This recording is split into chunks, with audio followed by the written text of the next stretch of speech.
Well, that was Memento. Man, what a movie. What a friggin' film. Thank you all so very much. As we like to say, hey, tell your friends you love them, call your mom, like, comment, subscribe, leave a review on the old Apple Podcasts. Yeah. Thank you. We appreciate you. Hey, don't lose yourself. Don't lose your memory. Don't be forced to commit murders that you don't want to. That's right, Alfredo. Yeah, and Connor. We'll see you In the forecast. Cast. Thank you so very much, everybody. Welcome once again to another episode of Cinema Forecast. It is I, Alfredo, with my good friend Connor. Hello. And we are here to deliver some movie analysis content. That's right. Cinema Forecast, the movie podcast, where every month we are randomly assigned a category by the legally distinct movie roulette. And the category for the month, Connor, is... It is movies out of order. Out of order. And attached to said category are 4 movies that we feel fit said category. Each week we take one of those movies and we go in depth talking about them in the context of the category. That's right. Today's movie is Memento. Memento. Yeah, whole new category, whole new list of themes. Whole new list of themes, whole new category. Very excited for Frontwards, backwards, baby. it. In order, out of order. Yeah, put it in any order you like, because that's what we're here for. Do it however you like. Yeah, like we do at the beginning of the month, it's just like the rent is due and we got to do some, and what it's also due is some themes. So yeah. Hit us with those themes, buddy.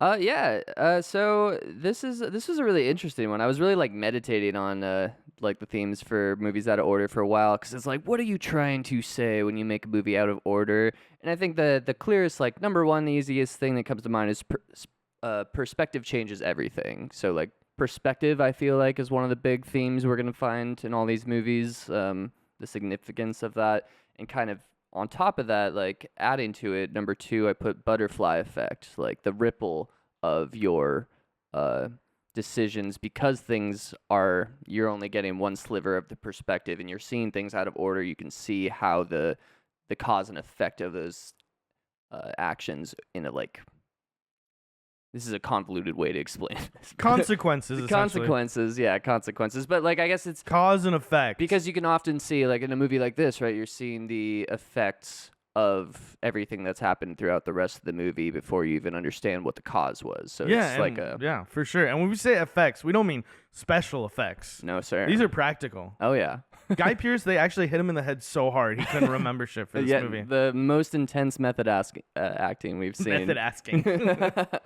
And then number 3, I wrote the significance of details overlooked, because I couldn't think of a more concise way to say that. But just something about, I was thinking about, like, and this kind of like falls into the butterfly effect a little bit, but just I feel like I was expecting a lot of foreshadowing in movies out of order. I'm expecting to see a lot of little things that that seem trivial at the time, but then become a big thing later. And I think, the significance of what we don't pay attention to. For sure. The recontextualization of minute details. Yeah, that's a good way to say it. And then number 4, fate versus free will. This is kind of like a shot in the dark a little bit in terms of, like, thinking about the themes, but I'm curious if we see this more than I'm expecting to see it, which is just, when things are out of order, you get to see kind of like, almost like, is there even another way this could have happened? Because of all these other things I mentioned, of like missing details and stuff, and like, things you're not expecting to happen, being on the sidelines, you're out of order. You're seeing just how kind of chaotic the world is and how we're kind of thrown into this mess. Right, yeah. Determinism. Determined. I wrote down a couple of things here as well. I think you hit on my second one, which is subjectivity.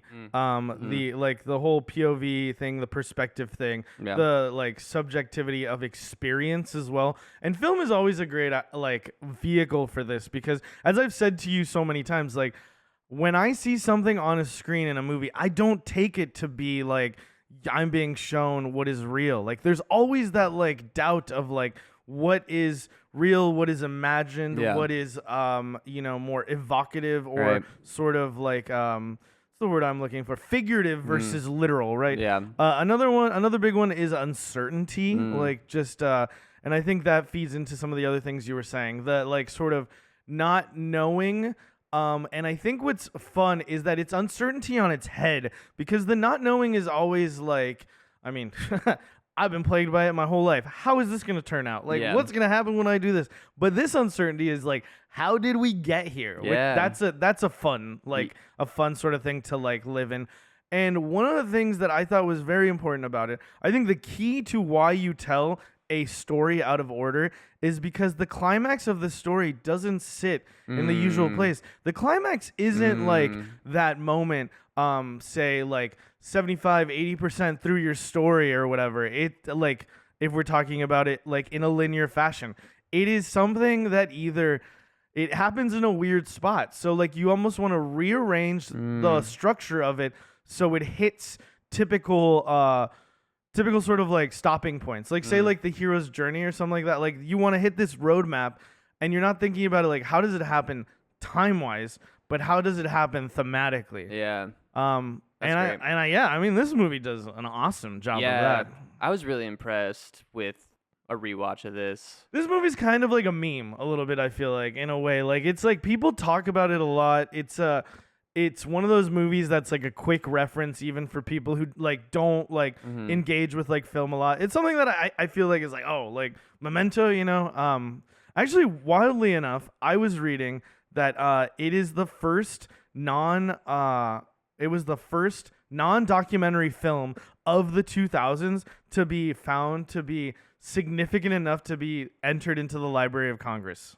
Wow. Isn't that wild? That is wild. I think it kind of like solidifies the idea that it is like it is a cultural touchstone. Oh, yeah, no, I didn't realize to that extent. Also, that's came crazy. out in the year 2000, but like, and I mean, it makes sense why it's so ingrained in like our generation's minds, right?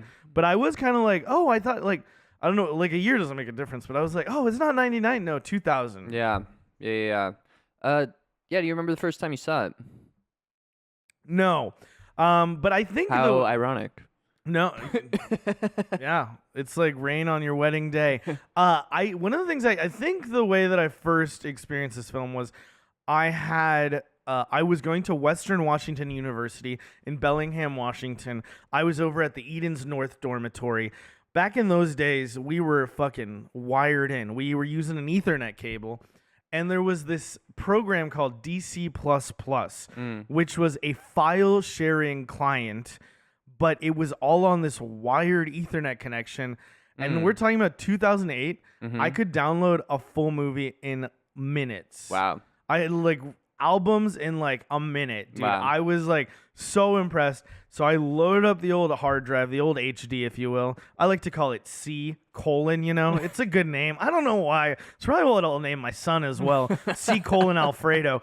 But I got that movie on there, and I think I watched it on my laptop or something, and I was just like, yeah, blown away. Me too. Yeah. I think I just, God, yeah, no, Blockbuster was around. I think this is one I picked up at Blockbuster and was just freaking blown away by it. I really, really loved this movie for a long time. And then somewhere in my teens, I want to say like 14 years ago or so, I watched it one time. I was like, this movie's kind of a bummer, and I just never watched it again. A movie's a huge fucking bummer. It is a bummer, but I was like pleasantly surprised how much humor is in it. Like it's pretty funny throughout. There's a lot of good comedy moments. Yeah. But just I think the most impressive thing for me in this movie is the story structure, the way it manages to end everything on a cliffhanger when it's going in reverse. Yeah, I think also like I honestly think the movie's like actually not a huge bummer till like everything at the end, right? Yeah. Like it's actually kind of a fun movie for a lot of it. There's some very like melancholy, like a lot of him like just talking about how depressing his life is. Yeah. And Sammy Jenkins' depressing life. Yeah, but the tone I think is like there is this sort of like, you know, like tragic comedy, you know, but I think it is really like the realizations that come like hit you at the end. I think honestly the reason why I watched it this time and it felt like such a sinister like story is like knowing the ultimate thing at the end where it's like this guy like chooses to kill this guy. Yeah. You know, that shit's wild. Like that. Yeah. I remember I was very struck by it the first time I watched it too. Joey Pants, dude. Yeah, Great. I love him. He in was this. recommended He's for this so movie good. by Carrie-Anne Moss because they had worked together That's great. on The Matrix That's the year great. before. Yeah. Apparently, I was like Christopher wondering. Nolan doubted whether or not he would be able to like. I think he's perfect in this role. Yeah, I He's- think it's because they felt like he has too much of like a like. You see him and he's like a villain, right? Like, so they were maybe worried that people were gonna be like, "Oh, this is like a bad guy." I find him so charming, and he's like, even though he's such a piece of shit, I still feel bad for him for getting killed. Yeah, it is. It's weird. Like, I love the way that people are such like. That's another cool thing about it. With the recontextualization, it makes people such nebulous characters, but still feel very like defined. Yeah. It's great shit. Let's jump into it. The first note I have is tense music into mournful, which kind of goes into that God, what's the word for it? Melancholy was the word I used. Yeah, like kind of a good soundtrack. I just looked it up. Was it David Julian? Was it? Hold on, sorry, I'm a hot mess. Yeah, David Julian. Very effective soundtrack. Very sad. It adds like a lot of pain throughout the movie. I feel like it's just, I don't know. This movie's depressing, but I do really enjoy it. Simple blue text over black credits. I wouldn't even call it a teal. Teal. I would call it Fair. a teal. Yeah, honestly, I was almost like not dreading, but like not super duper looking forward to watching this movie. I think like the spousal stuff is like just kind of like rough, and I mean, I think I've been in a place in my life where I felt susceptible to very depressing, overbearing, like sort of like media. So I was like, but you know what? In the end, I'm okay. I'm still alive. I'm still here, you know? So I also just want to point out, this is based on a short story called Memento Mori, written by Jonathan Nolan, the brother of Christopher Nolan. I didn't know that. But it is not considered an adaptation because the short story had not been published when the movie came out. So even though Christopher Nolan penned the adaptation of the short story, it is considered an original script. Wild. I didn't Talk know his about brother time was. shit. Yeah, I didn't know his brother was a writer. Really? His brother is like is a collaborator of his on a lot of his projects. I wasn't aware. That's cool. Yeah. Oh, and then we got cinematography by the great Wally Pfister. Fucking love the Fist Man. I love that name. He's got his fist all the way up in this fucking movie, dude. It looks great. It does. Yeah, it's a very good looking movie. I also like jumping around black and white and like color isn't always something that I like. I'm like, It's yeah, smart for this movie. Yeah, we get it. But no, very well done. Yeah, very well done. Because everything else is reverse linear, except these intercuts that are black and white, which made it very easy to keep track of in my notes. I just wrote B/W every time we were in the black and white scene, so I could keep track of like what this is. I realized every flashback is in black and white except for the ones with his wife. The ones with his wife are in color. That's good shit. It is. I'm smart. That's why I'm on here. That's why I got this microphone. Nailed it. Yeah, I took a test. I got into Mensa and they just mailed me these microphones. That was your certificate. Yep. Just a couple Shure MV7s. The intro after we get out of the credits is so fucking cool. Just the reverse photo like fading away, which is just such a perfect metaphor for his memories and so many themes in this movie, while also adding so much intrigue and being so visually like it is cool. It is really awesome. Also, as like a film thing, and thinking about exposure and like the fucking Polaroid slowly developing, and like undeveloping actually, like you said, fading away. But really, what it is, it's like the Polaroid being done in reverse and showing the image disappearing, like it's like we're going backwards to before the time even existed, Totally. Yeah. Good shit. Yeah, and the blood flowing backwards and all that, like it's just so cool to look at, and sets up the whole kind of conceit of the movie. We're going backwards, baby. Yeah, I go backwards, you go forwards. Wait. Electioneering by Radiohead. I was thinking of the Beatles song, but that's a different thing. Yes. Well, some would say that the Radiohead is kind of like the Beatles. I can see that. I relate them more to Pink Floyd if I have to pick one classic rock band. Yeah, but the backwards start is definitely like a really cool a great way to start. Like, and it's a good way to put you in the headspace of like, all right, you know how you usually experience things? Like, we're gonna kind of put that on its head. Yeah, I mean, and it ends with him shooting Joey Pants. Yeah, backwards Joey Pants murder. Yeah, and the way he dies is so like, I don't know, something so like striking. You know what it reminded me of? It reminded me of the murder in There Will Be Blood, where there's just this moment where right before Daniel Day-Lewis's character realizes, or right before the guy he's shooting realizes he's gonna die, he has this moment of like, oh no, please don't kill me, and then like that's when he dies. And there's this moment right here with Joey Pants, even if it is in reverse, where he's just like, just doesn't want to die, and it's like this one moment of like, no. Yeah. And it's just like something about that makes it so much like, I don't know, more horrific to watch, like the final realization of your life and then the plea to live. Yeah, it's fucked. It is fucked. It's also like, yeah, I mean, again, with the whole recontextualization of him being like, I don't like you, I'm choosing to murder you. Like, yeah, it's fucked. Yeah, I mean, Joey Pants had it coming, but I think it's still... He had it coming. It's still pretty damning. On Leonard, for sure. It is for sure. I do... There is an aspect of it, I think, with this watch where I was like, hell yeah, man, you took your life into your own hands. Everyone's trying to, like, use you. Like, who cares if you're, like, a murderer? Like, hey, if you're gonna be a murderer, at least like murder who you want to murder, I guess so. Yeah, but hey, you don't have to guess. You can make a choice. You don't have to sit on the fence and you be like, no, I disagree.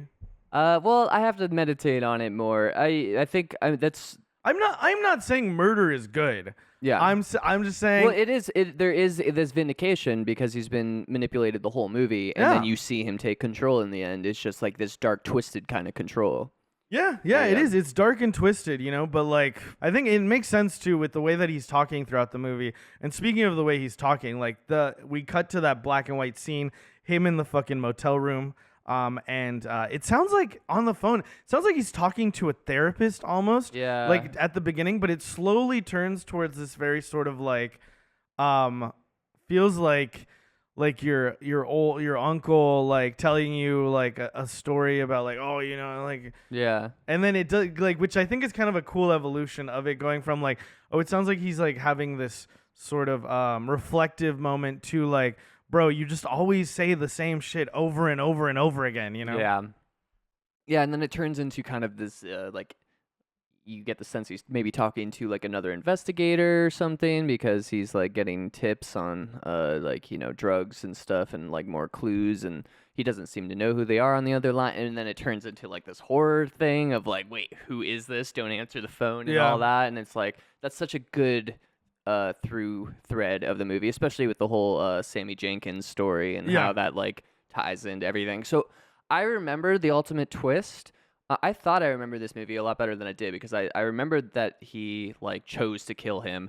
I had completely forgotten the twist that he was Sammy Jenkins, or like that his wife didn't die from that assault that night. And it was right. It is this. Yeah, that is one of the things. One of the reasons why I was really like not super looking forward to watching because I was like, oh, that part is really rough. That part is like kind of the rougher part for me. I'm so surprised I forgot that because I've seen this movie like a bunch of times when I was a teenager and I do not remember that at all. So that it was fun though to have like this another twist for this movie I thought I knew well, but and also just impressive. I'm like, oh, like I thought I knew the big twist and there's another big twist and like there's so many little twists. Yeah, Georgia Fox, dude, from CSI, dude. I immediately clocked her. I was like, there she is. Wait, who? His wife. Oh, yeah, I didn't recognize her, yeah. But Georgia she has a very distinct face. Georgia. What an interesting spelling. Yeah, no. She had a face where I was like, oh, man, I swear I've seen her somewhere. Like, very unique, but, yeah, I don't know. CSI. Never watched it. And then we go back to color, and he is looking for someone. I think I can't I don't quite remember, but then I think we get the Lenny thing that comes up because and Leonard, I don't know if he says that at this point, but it's like main character, his name is Leonard, and his wife always called him Lenny. You know? Yeah. It's a little detail to start inserting. And he from always the hated beginning. it. Yeah, he always hated it. Yeah. There's a lot of moments where I'm like, I don't know if I understand the significance, but this is good, like good stuff, I guess. The significance of it? I think it is like I think the significance of it is to like point to him like thinking about his wife. It's like a subtle way of being like, I'm not over the death of my wife. Because I was wondering if happened, it's like just plot device or if there's some sort of like there's something to Lenny. Well, it's a diminutive which like perhaps implies like power, control over him, and the ultimate twist of the movie is that he wants to take control of his own life. That's a good read. It's a fucking way over analytical read, but it's a read. Yeah, there might be some in there. I don't think there is. Joey Pants messes with him about his car from the very start. The whole mystery, like they keep kind of like nudging you, just like, hey, yeah, what's up with this car? What's up with this suit? Like, what? Yeah. And I have to say, at the end of the movie, this is one of those things I was saying I was confused about. What is up with the suit? What is up with the car? Why does he take his suit? He says, I don't want to get blood on it, not to jump all the way backwards, but I don't want to get blood on it, and then he chokes him to death. And then he strips him, and then he takes his clothes, and then he takes his car. I don't understand. Yeah, I'm not quite sure either. I think it works well as like a device in the film, and it is almost like perhaps this like metamorphosis, this transformation. I mean, he looks sick in this suit and in this car, but like it felt very weird to me, like a very weird choice. I like the whole movie. I kept being like, oh yeah, there's a good reason why he took this. Like he had to get away or like something. No, there's no good reason why he did. The good reason there has to be a reason though. Yeah, the reason is that so other people will think he's someone else, and people like there's this, like, because Natalie thinks that he's Jimmy or whatever. I mean that I think it feels kind of like a narrative device in that sense. Like I when I was watching, I was like, yeah, why the fuck is he doing this? Why is he taking his pants off? Yeah, I don't know. He's Guy Pearce. I guess so. Yeah. Okay. Well, I'm glad I didn't just miss something. I feel like I still did. I feel like there has to be like an There doesn't intentional... have to be. But it's such a specific thing. I'm gonna strip this person and put their clothes on. Like there has to be some reason. Yeah, in the I script mean for that. maybe it is just that he is like. I think part of it, like I think if you think about it, like like in this sort of like figurative sense, or like what it's sort of showing is this. Like, we feel like he has a system. He tells us he has a system. He's not going to be like Sammy because he has a system. Everything, like, is done in a certain way. And so, like, there's a part of you that can feel like, oh, yeah, he's doing things for a specific reason. He's taking the car. He's taking the suit. But, like, what really works to the point of the film and the ultimate, like, reveal about him is that, no, he's a chaos demon. Like, he's, like... As much as he has like the system, it is really just like he is living from like moment to moment without any real like connection to what he's doing. So in that sense, I think it works as like, why are you doing this? This is an insane choice to make. But there's some like implication of some sort of deeper like plan to it. Yeah. He's like, I'm going to leave town with it. I don't know.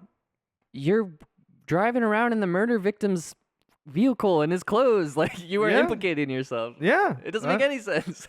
No, I mean, I think what I said makes some sense. I think if you don't think about it like, if you think about it as like as that, I think there's that aspect to it. But other than that, I think it's a very stupid thing to do. Yeah, well, because it's just so like such a methodical movie, I guess, that like it really stands out. This extremely. That's the point of what I'm saying. Yeah. That's exactly to my point. It is it's not methodical. It's the illusion of methodical. And then at the end, it is revealed that it's just a fucking mask, like covering a fucking like just chaos. Yeah, it's a good point. Yeah, we see that the car window is broken. I love, like, I was talking about the foreshadowing and the themes and stuff, and it's just, like, I love all these little details that they're, like, hanging in front of you that you're going to have to piece together throughout the movie. Like, all that stuff's so fun. Because you realize every time you see something strange or out of place that you're going to get the answer. So it's just constant intrigue, which is just, like, awesome writing, Yeah, and then they go to the old building that where the murder happens. Actually, and he doesn't want him investigating there. Right. There's a truck there, and Teddy's like, that truck's been there forever, and it's literally Leonard's truck, I think, that he drives up there, and he notices that the tracks are new. fresh. Yeah. Because he was an investigator on insurance claims. He was an insurance investigator. This is also the first time we see the Teddy Polaroid, and it says, "Don't believe his lies. Yeah. Kill him." Man, all those notes and stuff are so good, so fun. Yeah. Also, I like the internal monologue in this. Like, again, we know that I don't love VO. Yeah. But for this movie, necessary, I think. Yeah, I mean, I would. Necessary is a word. I like it really a lot stylistically. It would now that you've said necessary, I'm curious to like, well, is it necessary? Is there a way to? But I think it's good. I like it a lot, and actually a lot of like the voiceovers were improvised by Guy Pearce. Really? Yeah, that's impressive. Yeah, but I kind of like it because it works with the like, what's going, like, you know, what's going on? Like, more natural. Yeah, and I love the whole him trying to keep his cool, like trying to seem grounded and shit, and like not like trying to give away as little as possible about like his memory thing. Yeah, like the way he plays along with everything. That was one of the strongest emotional hits for me, was when he was talking about he mentions that he thought he saw recognition in Sammy Jenkins' eyes, but he knows you learn to fake it. Yeah, that's fucking awesome. And so I had that in my mind the whole movie, and I'm just like, damn, dude, it's really sad and powerful. Yeah, and so he wants to, He brings Leonard there to kill him, or no, he brings Teddy there to kill him, and he attacks Teddy. Teddy wants to go. He doesn't want anything to do with this place. He's wondering why they're still there, and before he kills him, he's like, "Let me bring you to the basement and show you what you really are." And he doesn't care, and he kills him. Yep. And the cool thing about this movie, it is really very context based, because we get the murder at the beginning. But now we get it with like a little bit more context, and then like slowly throughout the movie, just like context is like slowly strung out until the end, where it's just kind of like, poof. Then I think this is kind of where we get the black and white, where he gives a whole breakdown of his systems and stuff we see on his leg. And we get the remember Sammy Jenkins. Yeah. I do love the line too, where he's like, you know, he's kind of place setting everything for us. It's like, you find yourself in an anonymous room, like all that kind of shit is really dope. There's this sort of like noir vibe to the whole movie that I think is really sick, that I enjoy. Me too. I think the black and white is a cool tribute to that as well. True.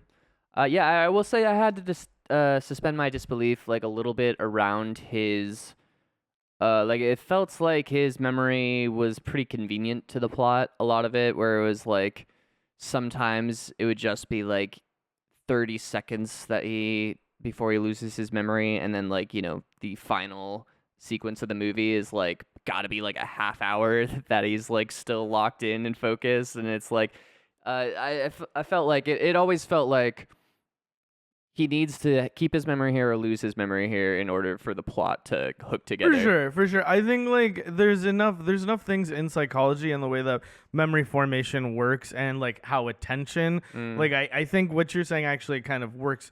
Like the focus thing is what works for me, is that like he is so like aimless throughout the movie, but then at that part where it is like more extended take, he is so honed in. So, you know, like, I get what you say, that it feels like there's some inconsistencies. But again, you know, it's, I think the conceit of the movie is that you kind of get to do that a little bit, you know? Yeah, I think in this case, the way it's written is so tight that I can forgive some convenient stuff like that. For sure. Also, him saying that you need a system to make it work. Yeah. I thought that was a cool sort of meta commentary on nonlinear storytelling. Like, you can't just go into it and, like, shit out scenes. I think this is speaking to what I said earlier, that like you really need to have a sort of plan. You need a system in place. You need to know why you're doing this. Yeah.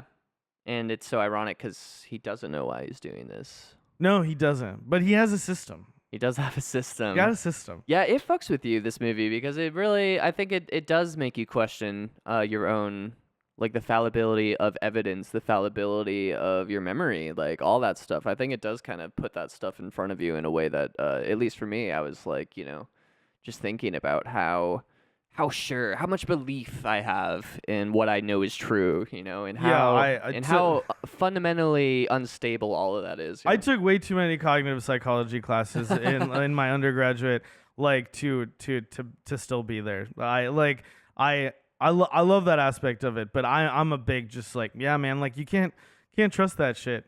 For sure. I think the next thing we get is he's talking to the clerk. To Bert. Yeah. The hotel clerk. And he's explaining to him he has no short-term memory. And this guy, like everyone in this movie, it's another commentary theme of the movie. It's just how everyone takes advantage of this guy because they can. Yeah. And like someone like Bert, who seems really nice, like he's charging him for 2 rooms, and maybe more. I don't even know if he's being honest in that scene. It's very funny that he's like, oh, well, I told my boss and he told me to like, basically take advantage. It's so fucking funny. Yeah, and he's like smiling at him while he tells him that too. He's like, yeah, what are you gonna do? I think one of the cool things that I like about this movie too is like the scenes end where the last scene started too, like pretty consistently. Like throughout the movie, super impressive, and it's kind of wild because you like there are moments in the movie that you like we probably watched so many fucking times. Yeah, but it doesn't really get old. I think it would be easy for it to like feel like stale. Like, yeah, I remember now. Like, fucking actually answer some fucking questions for me, please. But it's not like that. It's like fun. I feel like I'm strapped in. Yeah, I didn't feel. It didn't feel redundant to me. It felt like it was always moving forward. Except there was one part where he goes to burn his wife's belongings, and there's the whole part with the escort that he has spend the night, and I was like, I don't know if we need this part. I feel like I get his love for his wife and stuff, but like I see why it's there. It's the 4-letter word, wife. Got you. Cool. Yeah. They got married. Sick. They love each other. Yeah, there's easy enough. A couple extended scenes like that where I was like, But for most of it, I think it's all very taut. Like it's what needed to be there. We can't let this episode get slip away from us without mentioning Christopher Nolan's love of like dead wives as well, dude. Like that's a good point. Yeah. Have you not heard about this before? No, but now that I think about it, of course, like Inception, Dark Knight. He loves dead wives, dude. He loves dead wives. Yeah. I heard his next movie is actually called The Dead Wives Club. Can't wait. I'm just joking. That was a joke. Yeah, it was a joke response too. But Dead Wives Club. Not a bad name. Not a great name, but not a bad name. Dude, okay, so is this the most tattoo movie? Like, or Girl with the Dragon Tattoo? Or if we include Prison Break, I think Prison Break wins. The show Prison Break? Yeah. Yeah, I guess so. Sure. But that's a show. That's a show, yeah. This is a movie podcast. This is very tattoo focused. I think this is the one that makes you think about what the tattoos mean the most. Well, they are like mostly words. Like yeah, but it's a lot of stuff like yeah, I guess it is pretty straightforward. Just like remember this, remember that, yeah. But it is also one of the things that I like that he says as well is that you learn to trust your own handwriting, Yeah. And he sets it up right now. He says people take advantage of you, like yeah. And we see that throughout the whole movie, how he has to make sure he takes notes to remember or otherwise, yeah. And I love it's like, okay, so I want to remember something. I write it down on a Post-it. I need to remember this thing forever. Tattoo it on my fucking body. Yeah, one detail I really loved is that I'm pretty sure this has to be intentional. The facts he has written on him is like written on him like the 10 Commandments, where you have like the title at the top and then the line underneath it, and then it's in like Roman numerals, like it's even spaced out like the 10 Commandments. Like the facts are his Bible, basically, is kind of what I got from that. Are they really in Roman numerals? I thought it was. I don't think maybe not. I don't think they Yeah, are. I think you're right. Yeah, because it says fact 6, and it's one of those fat guys. You're right. But for whatever reason, it did remind me of like the 10 Commandments, and like it felt like this is his Bible. Yeah. This is what he lives for. This is his faith, and it's misplaced. It's his Bushido code. Yeah. But rad, very rad. Yeah, I also love like it's a cool thing, being a bit of a punk rocker, a little love for the friggin' stick and poke situation, the like homemade fucking, breaking a pen open and fucking using like a needle. I've got a couple of those. Fortunately and unfortunately, but I thought it was a cool thing to include. And me, I love process shots, and we really see him like get into it later on when he's about to like give himself another tattoo. Yeah, and that's I also fun. love that sometimes he goes to a tattoo shop, but he also does a tattoo on himself in this movie. Like, got a little bit of both. Yeah. Yeah. Sorry, I was just thinking about, like, I guess another thing related to that nitpick of, like, the suspension of disbelief and how convenient his memory is. I also find it convenient how much he does remember every time he kind of resets, where it almost seems like he kind of immediately recognizes his condition and the steps of his condition and, like, what his system is. Like, it almost feels like he's almost too, competent based on... Well, he remembers Sammy Jenkins. Yeah. But yeah, to be able to grapple with that quickly and all that, just to be locked in immediately every time you come back to it. Just remember Sammy Jenkins.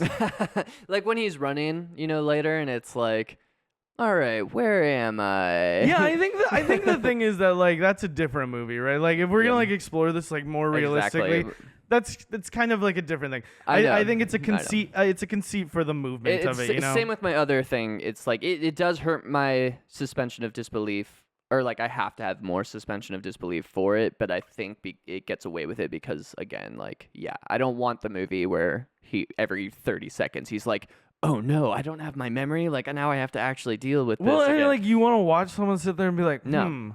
you know, it's because it's like the conceit is like, what if noir where detective can't remember stuff, you know, like, that's kind of sick. It like, but the implication of him, like, being like, oh, that's right, my wife died.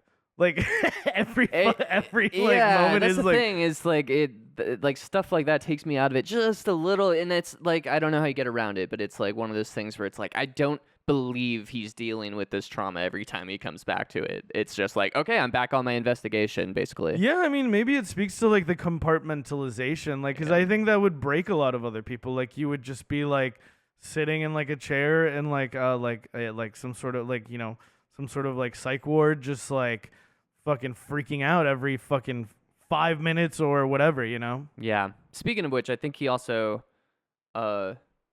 I think the Bert asks him the last thing he remembers, and he says it's his wife. And then because Teddy shows up right after this is what I have written down, and that's kind of the end of this little sequence. But that's kind of the first hint of, like, oh shit. And I love they play with this a couple times in the movie where it's like the last thing he remembers is his wife, and you're like, oh, that's cute. And then, like, later it's like, huh, that's not cute at all. Yeah, it's pretty fucked up. Pretty fucked up. Yeah.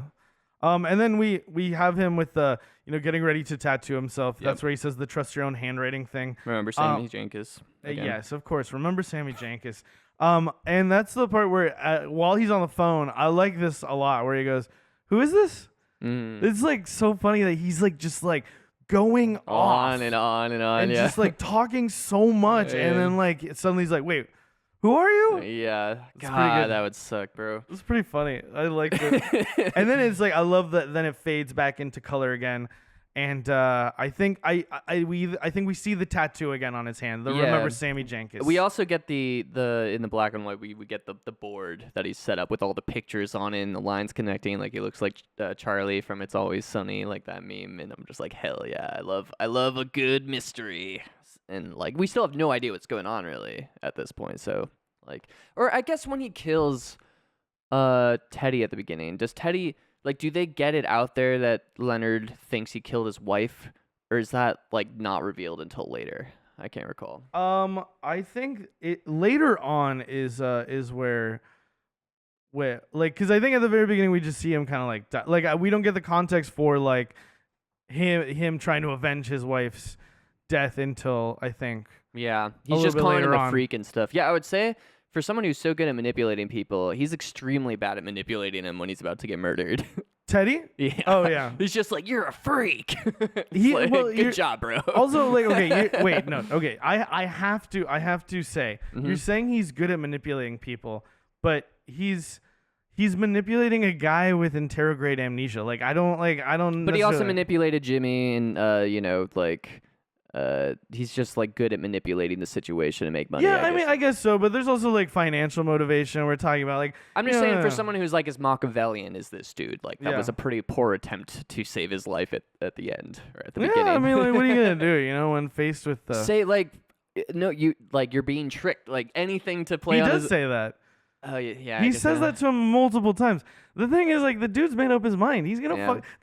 Did you not see the movie? That's what it's literally all about. Is that he's like, I'm gonna fucking kill this guy. Yeah. Don't believe his lies. Kill him. Yeah. And then backwards, we watch him write the kill him, and then we watch him write the don't believe his lies. Yeah. And when the best part about the don't believe his lies moment is like, it is like, wait, what? Like, you're kind of like, I don't like, bro, I think you need to like chill. I don't know if he's like the person you need to worry about the most. Yeah.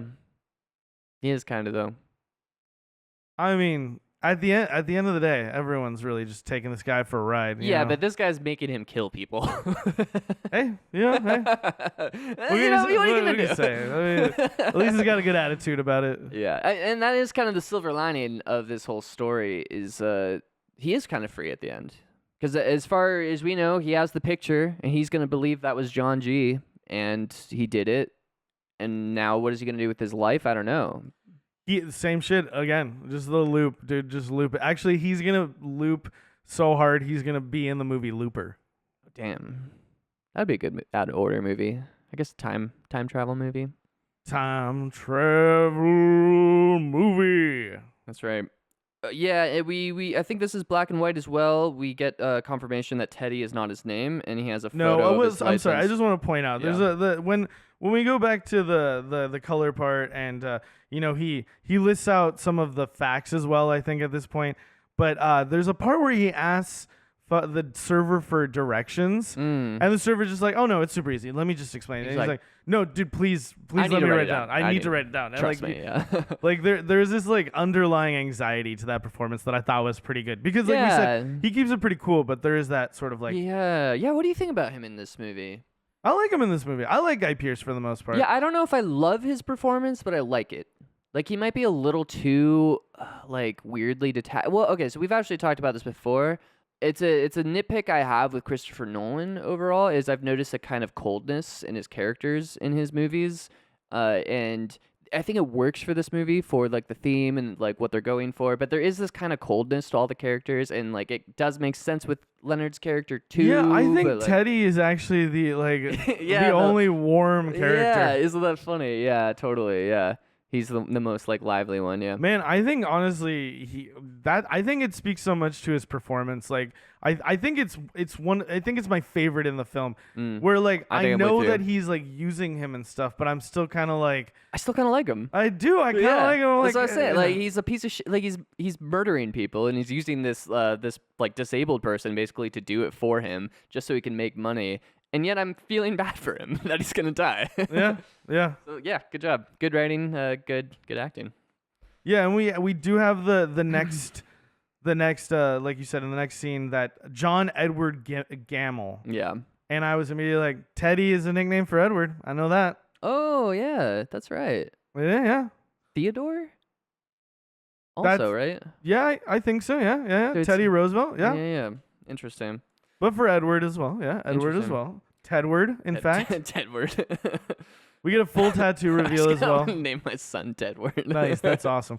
We get the full tattoo reveal. I also love the line, "Memory is treachery," dude. Yeah, I think the themes of that are really interesting too. I mean, I talked about it a little bit, but like, not being able to trust your memories but like later on his whole discussion where he's like, no, I have evidence. Like they don't use your memories to solve a police case. They use evidence. And it's like, even with evidence, like that's the thing. Like I know you can't trust your memories, but you would hope, with enough evidence and context, you could put something together, but it's like, you need both. You need the memories and the evidence, and even then, all of that can be like fallible.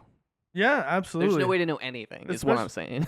No, there's not. There isn't. And like when things move into the past, they are uncertain forever. Yeah.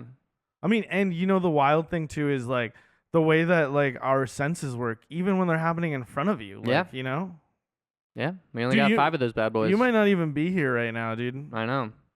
I'm both these waveforms. I'm just running back and forth between my 2 Mensa mics. Alfredo and I are actually just AI that are Allen Iverson spewing into the internet. His fucking chest tattoo is so fucking intense. Yeah, that's in reverse. Yeah, so he can read it in the mirror. Yeah, but it says John G. raped and murdered my wife. Oof.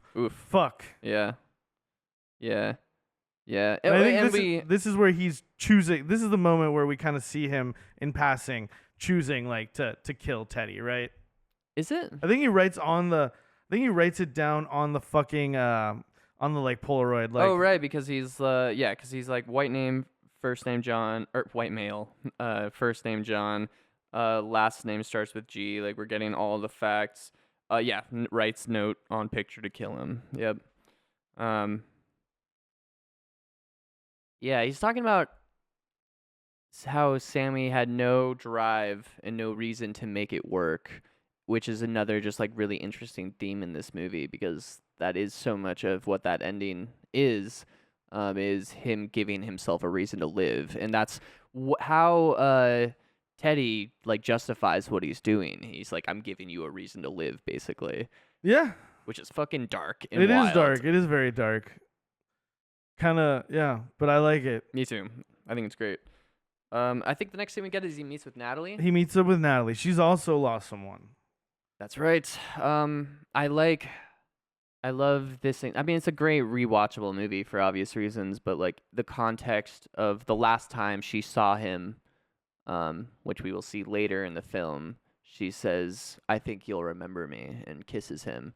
And then here she's wearing sunglasses and like seeing if he remembers her, and you can almost see like this disappointment as he walks by her again, and then she pulls him over. So it's like you're seeing, there's so much emotional depth that you can't understand until the rewatch.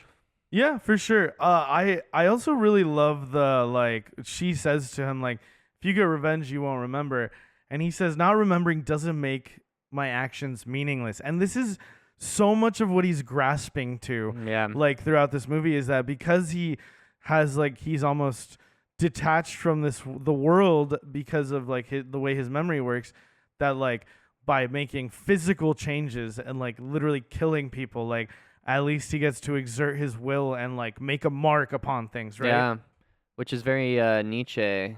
He said like the something about how the like true goal of every living being is to extend its power over the universe or something like that, which is like, damn.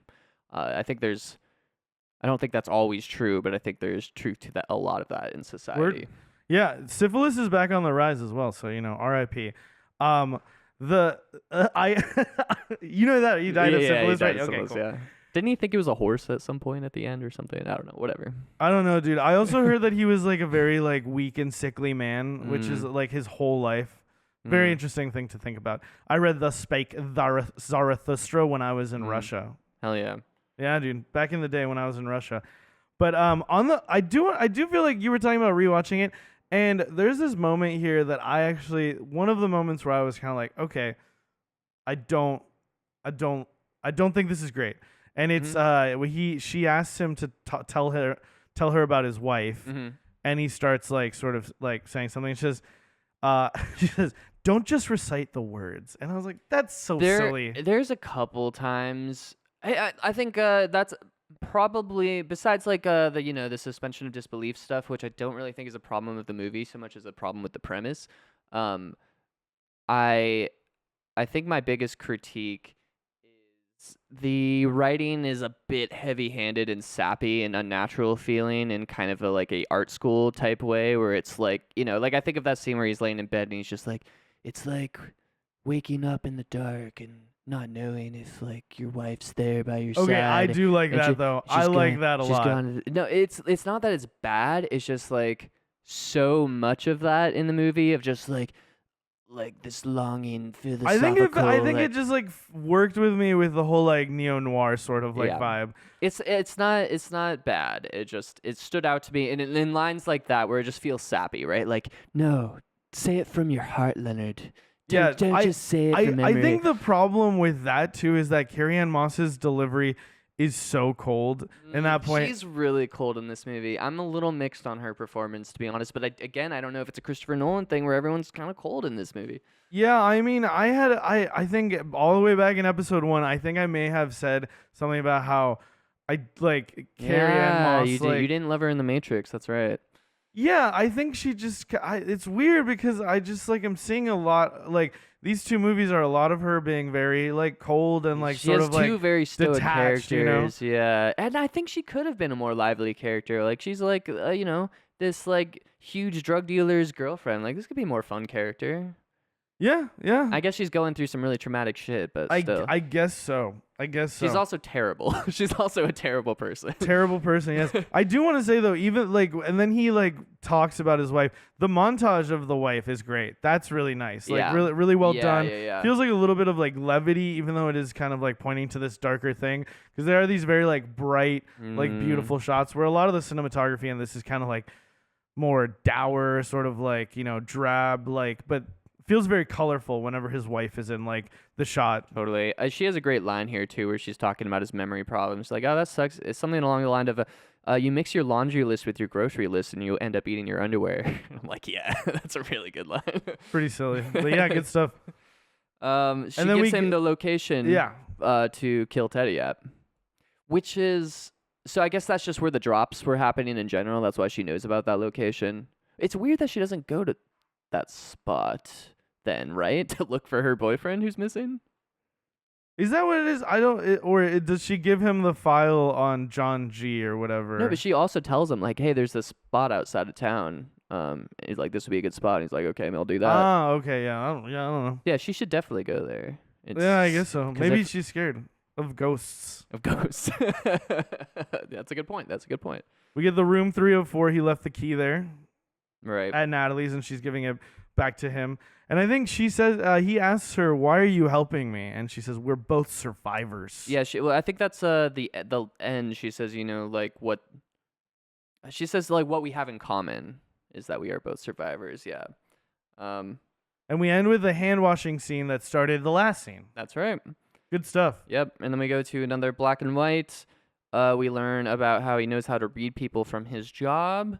Yeah, we like that he worked in insurance as an investigator. Yeah. And he does look like so different in like the flashback. He's all like buttoned up. Yeah. Like his hair is like combed. And I think that's what works for Guy Pearce in this role is that he can really look so like prim and proper and buttoned up, and then can also look very sort of like disheveled, and both looks like work really well.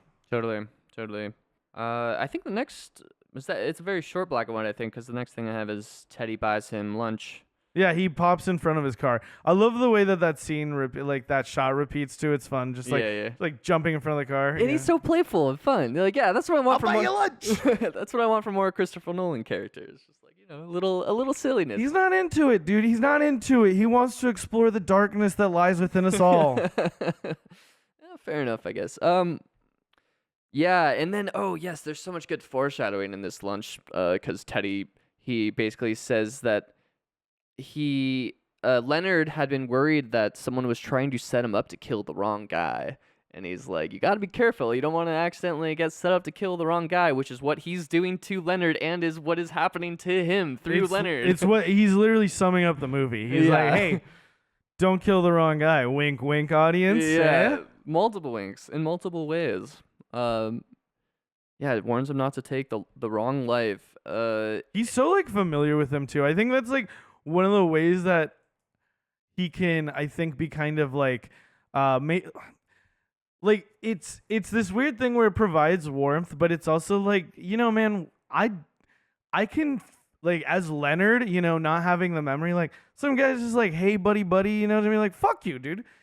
I don't fucking know you. Like, and I think that speaks to the sort of duality of my perception of the character, right? Yeah. Well, to me, it's like, cause he's a cop, he's playing good cop with him. That's his whole, like, that's how he manipulates him. He plays friendly, like they've known each other forever, and that he has his best interest at heart, and then manipulates him. Okay, this is as good as time as any for another nitpick I have, which is, and again, like it's kind of just the premise of the movie, so like I don't know what you do with this. It's kind of ridiculous. This plan, Teddy's plan to use this to use Leonard, like it only in hindsight, when you really think about it, I think it falls apart more. But just the logistics, for the exact reason it blows up in his face, like this guy can be manipulated so easily. You don't know what he's writing down at any point. He literally has a photo of you in his pocket, and he's going around killing people, and you don't know what he's going to do next. He might get arrested, and like you're immediately suspect. Like, this is such a sloppy way to go around killing people. This is such a loose end. He's so unpredictable. Yeah, I mean, may I counter with remember Sammy Jenkins? I mean, I think you're just forgetting Sammy Jenkins. You're right. You know? You're right. No, yeah, no. It is a wild plan. It does feel like a prestige, like that. Like it feels like I think we talked about it in another movie that we watched, where like it really feels like some movies are just like the like sequence of events is just like so well thought out that then when like it's like presented and you're given the prestige, you're like, oh yeah, that like is the motivation is clear and the thread is clear. And some movies it's just like voila, and you're like, whoa, what the fuck, that's crazy. And then you sit down in front of your Mensa microphone to like talk about it, and you're like, wait, whoa. So I think with this one it's both, because I do think it's very tight and very well written and everything fits together except the overarching like logistics of making this your plan. Like being as smart as Teddy is set up to be and using this as his plan. I think like the thing with plans in movies, like we're finding a lot, is that like a lot of people don't really care about like the shit in the middle. It's just like, oh, his idea was this guy is looking for revenge. Like he's trying to find the guy who killed his wife. I need somebody killed. And then jump to, I made him kill someone who's not the like his wife's killer. Right. And I feel like not a lot of like attention put into that, right? But yeah, maybe there is a way to fix it if you just like give more of how this happened, but it's also like it might just be that, like you said, it's the premise, and like I think what you maybe are weighing is how engaging the premise is, how much of a commentary you can make on like on the themes that you're sort of setting up. I think another thing is, are you asking yourself what is the most statistical thing to happen, or what is like the thing that I am most interested in exploring as well, right? Yeah. Like, and if it's like, I just think this is so interesting, I kind of say be damned with the logistics. Like, I get that for sure. Yeah, but it is a pretty wild plan.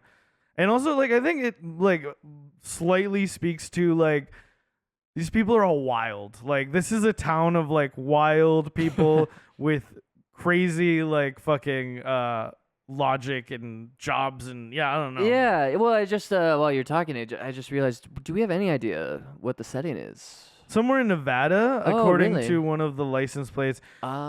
He does say he's from San Francisco originally. Okay, interesting. All right, so they're in the friggin' diner. I love the shot of him slurping the soup. Like, it cuts to that immediately. And I think he's saying, "Have I told you about Sammy Jenkins?" And it feels like a nice little palate cleanser. We're like, okay, like the tone is getting like a little heavy. Like let's take a second to like lighten up. And I love the way that Teddy's like, "Yeah, you told me about it a million times. Sammy Jenkins this, Sammy Jenkins that." He's so funny. He's so fucking good. The way this is shot is really cool. So like, Guy Pearce is on the left, Joey Pants is on the right, and you would expect Guy Pearce to look to the right to signify he is going forward. That is like a big like film thing, right? Is like that you're set on the left looking to the right, and the way that our brains work, because we read left to right, you think that is forward progress. Wow. Whereas on a screen, if you run from right to left, it feels like you're going backwards. Whoa. But what's very interesting about this scene is that he doesn't look right. He glances down to the left. Yeah. Going backwards the whole time, and occasionally to make a point will like make eye contact with like, or sort of look Teddy's direction. I don't even know if he really like makes eye contact with him, but it's I love that detail. pretty fun. Yeah, I thought it was a really amazing. awesome like setup for a dialogue scene. Yeah, I'm not aware of that like cinematic language, so that's cool. Yeah, it's more like a psychological thing that's like exploited in cinema, but Makes sense. Also, he does have the line here where he says, "Memories are an interpretation, not a record," which kind of sells me on this, like, hey man, I don't need memory. Like, memory's so fallible. Like, I can do this without it, you know? Yeah, well, this is also I have the quote, "Investigators use evidence, not memory," and I just like, given what we know, where this movie is going, it's just like such because it's like, well, you can't trust your evidence, you can't trust your memory. What the fuck can you trust? You can't trust anything, dude. Yeah, You good. just gotta remember Sammy Jenkins. Just gotta remember Sammy Jenkins. Yeah, I think the next scene we get is we find out Bert, right, has been charging him for multiple rooms. Yeah, at the end of that last diner scene, he says that he doesn't have his key, and I made a note because I was like, I still forgot I knew that the movie is like backwards, like right, but I'm like, wait, this is before the scene with Natalie. Like, it's still disorienting, even though you know what's going on. Yeah, for sure. And I think it's because it's so out of like the realm of what we usually like watch, you know? Yeah, totally. Very cool. Oh yeah, and like while he's figuring out he gets scammed. I like that he's very cool about it though. He's just like, yeah, I can see why you charged me 2 rooms. That makes sense. At least you're honest. Like, and then he says, "Don't have to be that honest, Bert," which is a good line, you know? Yeah. Yeah, funny too. And I think his kind of dry performance like adds to that humor, right? Just like how matter of fact he is when he's talking about stuff. Yeah, he's British, right? Like, there's a version of this where he's doing his regular accent, which I'd kind of love to see. Maybe me too, actually. No, he's Australian. Ah, okay. He's Australian. Damn, dude, he's got long hair and a big white beard right now. Right. And he rushes to meet Natalie, which was the previous scene at the restaurant at the end of this. Get the little handshake at the end of the scene. Yes, sir. And then we finally get Sammy's story. Yeah. Stephen Tobolowsky. I fucking love this actor. Yeah, he's really good. So, I was trying to remember where I recognized him from. I mean, lots of stuff. He's one of those actors. Yeah, what did I see him in? So, he was in Freakier Friday, which I saw somewhat recently. He plays the detention room teacher. But yeah, he's been in several things. Is he a big comedy actor? Yes, he's also was like the bad guy on like a show that I like not remembering. Yeah, I gotta look up his name. But he actually, what's very interesting about him is that he experienced amnesia at one point because he was taking this like painkiller, and Christopher Nolan was like, that's probably like one of the only actors you could ever get who actually has some experience in this. That's wild.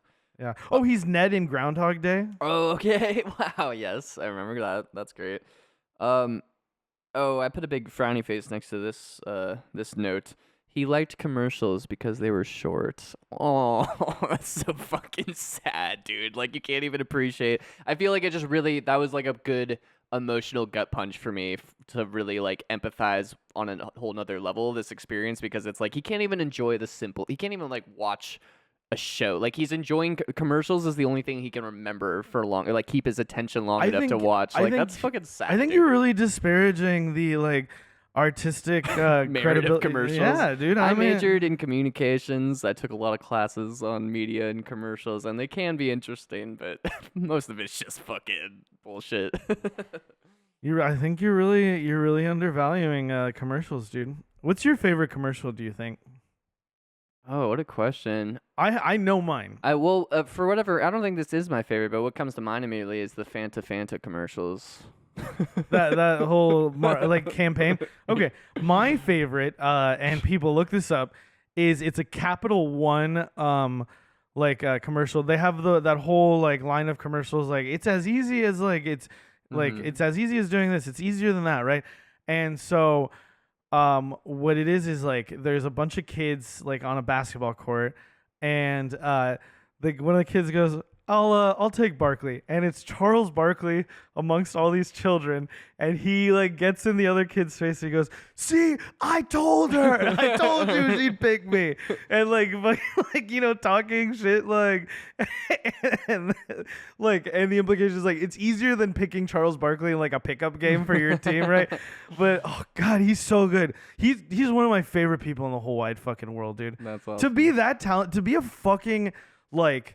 I've heard so many people say this. I need to reiterate it. To be that talented and like that hardworking, to be a professional athlete, and then also be one of the funniest fucking people in the world. It's like we're so blessed to live in this time, dude.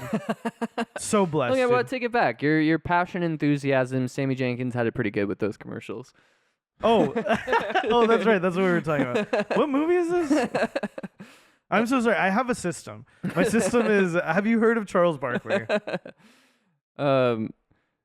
Yeah, this is where we get the line about he notices the slight look of recognition in Sammy Jenkins, which really like wrenches at my gut. Like, so the Sammy Jenkins stuff really twists me in a way that the Leonard stuff doesn't for a lot of it. And I think a lot of that is just how cold Leonard is and knowing the twist at the end and what he's going to do versus Sammy Jenkins, who just seems like a sweet, lovable guy who's just like, fuck, man, sucks.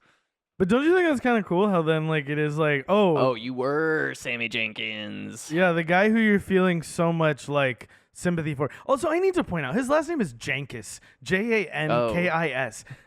I've never seen that last name. Yeah, Jenkins is what I accidentally wrote so many times when I was like taking notes because that's like a real last name. I've never heard Jenkins. Yeah, that's weird. He wakes up in bed with Natalie. Yeah. I like the oh shit a bird moment. That's pretty cool. And Natalie tells him, I'm helping you because you helped me. She kisses him.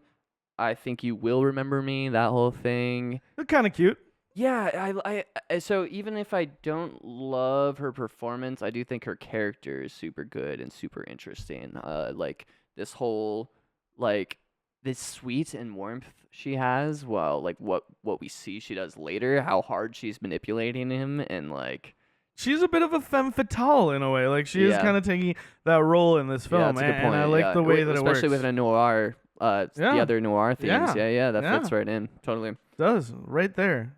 Part of the Lego set. Then we go back to black and white Sammy, right? And Thomas Lennon, hilarious fucking comedy actor from fucking Reno 911 is the fucking doctor.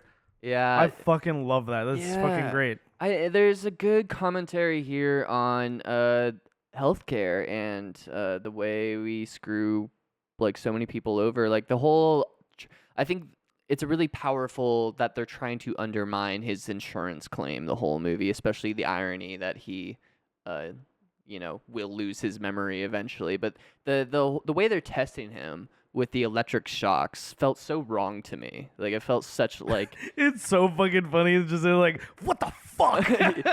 Yeah, he keeps flipping him off and keep cutting back to that.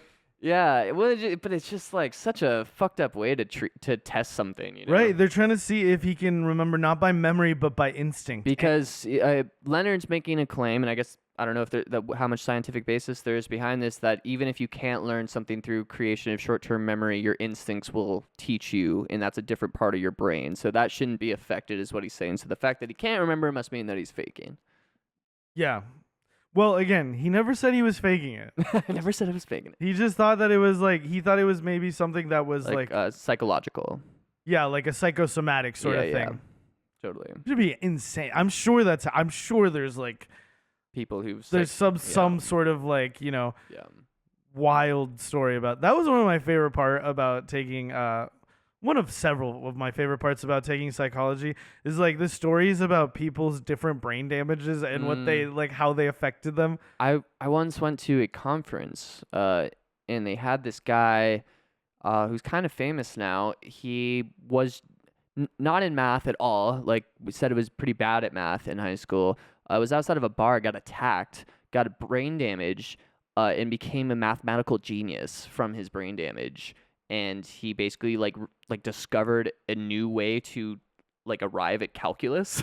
Basically, like he didn't even know calculus. And he did a bit of a Leibniz, a bit of a Newton. He figured out calculus from like his own derivative because he saw basically his vision broke down everything into spirals. So it's just like crazy how your brain could just get hit over the head and suddenly like become smarter in some ways. That's fucking wild. Yeah, dude, and some people just get dumber, dude. Yeah, that's probably the more likely one. Don't try this at home, kids. Okay, have you ever heard of Clive Waring, by the way? I don't think so. Okay, this is one of the... So when I was taking psychology classes, we watched a documentary about him, and he is a guy who has this form of... he has anterograde amnesia that he got from... I think he had encephalitis of some sort. But... That's a really interesting watch. But he's like a musician and he was like a pianist, and they learned a lot of things about how memories are formed. Something we were talking about earlier, why can they be different lengths with like the focus? And like he would like play piano, and when he would have to flip a page for the music, his like you would literally see him like have this like seizure and his like brain would reset and then he'd like keep playing. But one of the cool like wildest things is like he didn't know who his wife was, but he was always excited to see her, and he knew that she was someone that he loved very much. That is very Sammy Jenkins. This is very cute. It was very cute. because he not only had anterograde, which is what Sammy Jenkins and friggin' Guy Leonard. Pearce have, Yeah. which is you can't form new memories, but he had retrograde as well, where like his old memories were gone. So sad. Damn, wild. But the dude seemed so like happy and shit. It was Yeah, really, it was man. kind of like a. There's no. I think my dad would always say to me, "There's no better happy than stupid happy." I mean, yeah, I think it's more he's like living in the moment, and stuff. Well, but like, I think what my dad meant is the ignorance of. Dude, don't like, call Clive Waring stupid. He's my fucking guy, dude. My fucking guy. But on your note of like, are there other occurrences of this? I mean, there's definitely like, a lot of people like in terms of can you just do this psychologically? Like, there's definitely like repressed memory stuff a lot, right? Where you just like totally block out memories and it's like on a subconscious level. Yeah, that's a little bit like I don't want to say controversial, but what they found is there was a lot of studies that found like people had memories implanted that way. So there are cases where people accuse their parents of sexual abuse as a child, and turns out that it never happened. It was just like the therapist So thought. it's like a reverse version. Where you're not repressing a memory, you're like creating a false memory. It's called I think I just said it. It's oh my god. Yeah, but like basically you're like you think you have a memory. It's fucking wild, dude. Yeah, the brain is crazy. We were built to fucking eat and stay safe from like predators, you know. And a fuck. Yeah, some people were built to fuck. I would say I was not, but hey.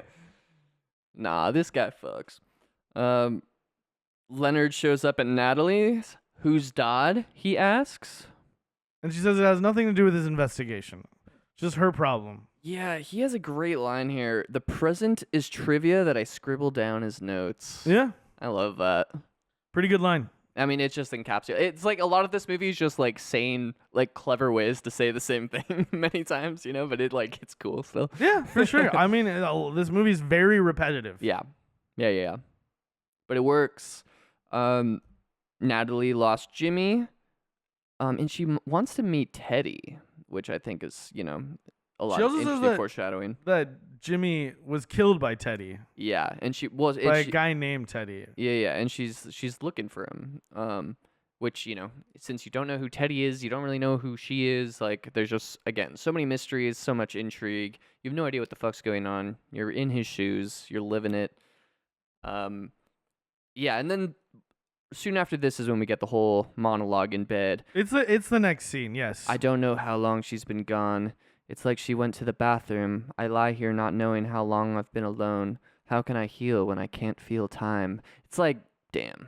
It's good. It's good. I like it. It's just a little sappy. And I think this is one of the better examples of this type of writing throughout the movie, but there's like a lot of this type of like. Yeah, I mean, sure, there is a lot of like emotion and perhaps a little like, I don't know, but I find it very palatable, like within the structure, within the like confines of the film. Also with the shots that are being shown, the shot of Natalie reaching out to feel the empty side like of her bed. It's this really like lovely illustration of like mourning and loss. Yeah, totally. No, I like that stuff. I think you said it in an interesting way, like a lot of emotional kind of dialogue and stuff, but it's almost like maybe that's part of my problem with it is that they're not showing you the emotions through the movie since everyone's so cold and they're just kind of like monologuing what the emotions are at you. You know what I mean? Yeah, I think it's like I think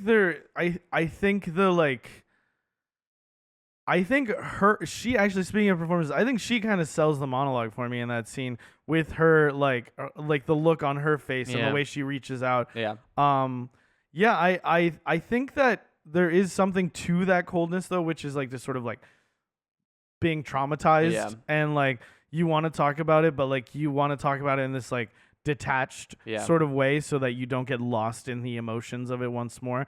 But yeah, I mean, it's a fair criticism to level. It's like it's almost like you want to be so cold and shit, but you also want to have these very like emotionally salient moments, and there's not like enough like of that emotionality or that performance. Again, I think it's a stylistic thing for I guess him. It came off as waxing poetic a little to me, but like I still enjoyed it. Like I thought it was well written, but it like felt just a little hollow. Within the confines, like within the idea of like a noir as well, I love it. You know, like just make him say it like, you know, how am I supposed to heal if I can't feel time? You know, like and part of it I think is his performance too. Humphrey Bogart, dude. Oh god, that would be sick, dude.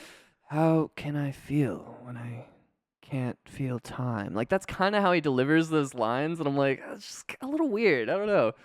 Yeah, I didn't mind it. I liked his performance. But I mean, it's a Nolan movie. I could see that. I can eat like again, like I don't hate it. I just don't love it. I guess. Yeah. I think it's really well written. I think it's super well written. I think it's well shot, and the weakness, if there is one, is probably in the performance. For sure. But I would say it doesn't feel like a weak performance. No, I wouldn't say it's bad. I would just say it's kind of like a little flat, uncanny. Yeah, and I don't know how much of that is you know, the actor, and how much of that is Christopher Nolan. Like I don't know. Yeah, he writes here that that he can trust Natalie. Natalie. She's also lost someone. Next we get a black and white again. They turn down his claim. Everyone's fucking lost someone. Yeah. You're silly guy, dude. You're a silly guy. You're a silly little goose. He can't remember that though. They turn down poor old Sammy Jenkins's claims. And Leonard got a promotion, and that was the first time I was like, yeah, fuck this guy. Fuck you, Leonard. I mean, but like it's an interesting commentary, right? Because like it's his job to try to disprove Sammy's. And I think that like I think what's funny is that we're kind of being given like a hint from the beginning, like with his job, that like maybe Leonard isn't the like most moral person in the world, you know, like because just thinking about like someone who would do, and I think because you're in it and everything, and there's all the memory shit, you don't really think about it. But you're like, wow, this guy's job is to try and prevent people. Well, the way that they would say it is stop people from scamming, but really his job is to try and save the insurance company the insurance company as much money as they possibly can, right? Yeah. And and another hint, like he might have some remorse over what happened with Sammy, like the way he keeps saying, I never said he was faking it. Like there's some remorse there, but it's very little remorse. Again, he's so cold. Like it doesn't feel like he actually feels super bad about ruining Sammy's life. Yeah. And there was a line earlier about the instinct thing, and Leonard said that he banks on instinct, right? Yeah. And so now he's talking about how conditioning didn't work for Sammy, and this may be kind of speaking to one of your nitpicks earlier, but it works for Leonard. You know, like he's saying that habit and routine, you know, acting on instinct, it makes it so that he can, I guess, process all of these things quicker and like actually like string along some line of work. I mean, very impressive for a guy with this sort of amnesia that he could murder several people. Yeah. His parents should be proud of him. I mean, he's an extremely high functioning, like, you know, memory loss basket case. We get this like quick little like flashback. There's these like very quick shots of somebody being killed, and then we get the repetition of the awake and the anonymous motel room thing again. But then there's a gun this time in the fucking drawer. Yeah, and here's again the very comedic moment of him in the drawer will be Gigan's Bible, and he opens up and it's a freaking gun on top of the Bible. Good imagery. And I think he just put a gun this time too. And then he finds Dodd in the closet. Yeah. Teddy shows up. And he says, amorous neighbors.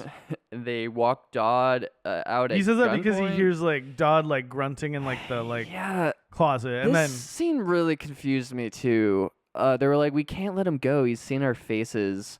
And then they just like have him drive them out somewhere and drop him off, and he drives off, and it's like, okay, see you later, Dodd. What? Why'd you let him? Dude, okay. It doesn't make any sense. Dude, forget Dodd. Remember Sammy Jenkins. It is wild that they just like let him loose. Well, it's just like incoherent because they're like, we can't let him go. We can't just let's walk him out at gunpoint. Okay, they walk him out at gunpoint, and then they let him go. And then they just take him to the edge of town, and they're like, yeah, scram, dude. Peace. We'll kill you if you ever come back, motherfucker. Weird. So yeah, some weird, like, for as taut as the script is, there's some very weird, like, little moments where it's just like, huh? Okay. Leonard goes to Natalie. I think this is the first time. Oh no, this is the beginning of the last scene where he shows up at the door like, who the fuck's Dodd, right? Yeah. Right. Exactly. And we get the black and white. Yeah, this part, dude, and so fucking sad. His wife's frustration with Sammy, just like, I don't have too many notes here, but just like that she's doubting that, like, she thinks Sammy can be like, she can snap him out of it. Yeah, and it's really tragic watching like her at him. watching her like, come on, Sammy, remember these things, and he's like, and he doesn't fucking remember. I think he's like, there's this part where he's like, did I do something wrong? She's like, yes, you did something wrong, and he's like, I don't know, and it's like, bro, yeah, hard to watch. And then we get into the next scene, which is where he's holding like the faith, and he's like, I don't feel drunk, and this connecting. One of my favorite cold opens. Yeah, it's so funny. And then he goes and takes a shower. Like, it's just like, I don't feel drunk. He makes some fucking wild choices throughout this movie, but it is really funny. He's just like fucking taking a shower, and then and then Dodd comes in and takes a piss. I mean, that one makes more sense to me. It's the kind of thing I was saying earlier where I feel like he should be more confused and incoherent what's happening, and so like taking a shower is the type of thing I would expect someone with that medical condition to do.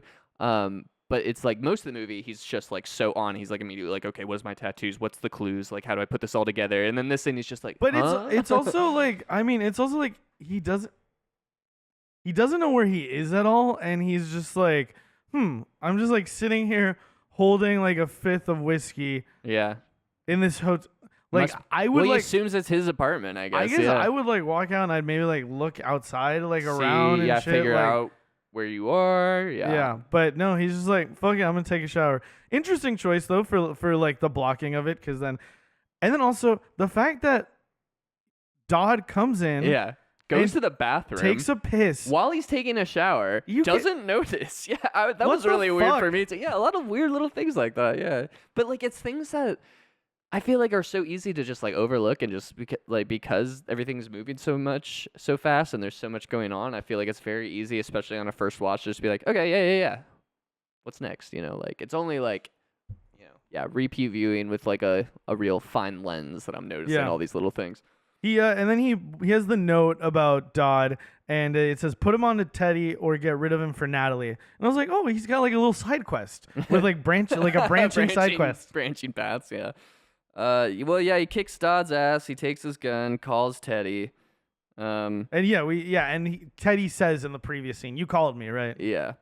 And then I think we get another black and white. Well, he puts the gun on the Bible as well. Right, important. It's Dodd's gun. That's where it came from. He's giving himself a tattoo. Yeah. That's all I got for that black and white. Well, then he's giving himself a tattoo, and he's on the phone, and he asks the person to call him back. And there's this really cool transition where he like snaps the pen, and then it cuts to the like color scene where he's running. This and he's is like, one of my favorites. What am I doing? Chasing this guy? No, he's chasing me. And this is some of the best Dodd, time stuff I think between this and where this scene ends, going into the bathroom, where and it's so funny. Yeah, he's like, okay, what am I doing?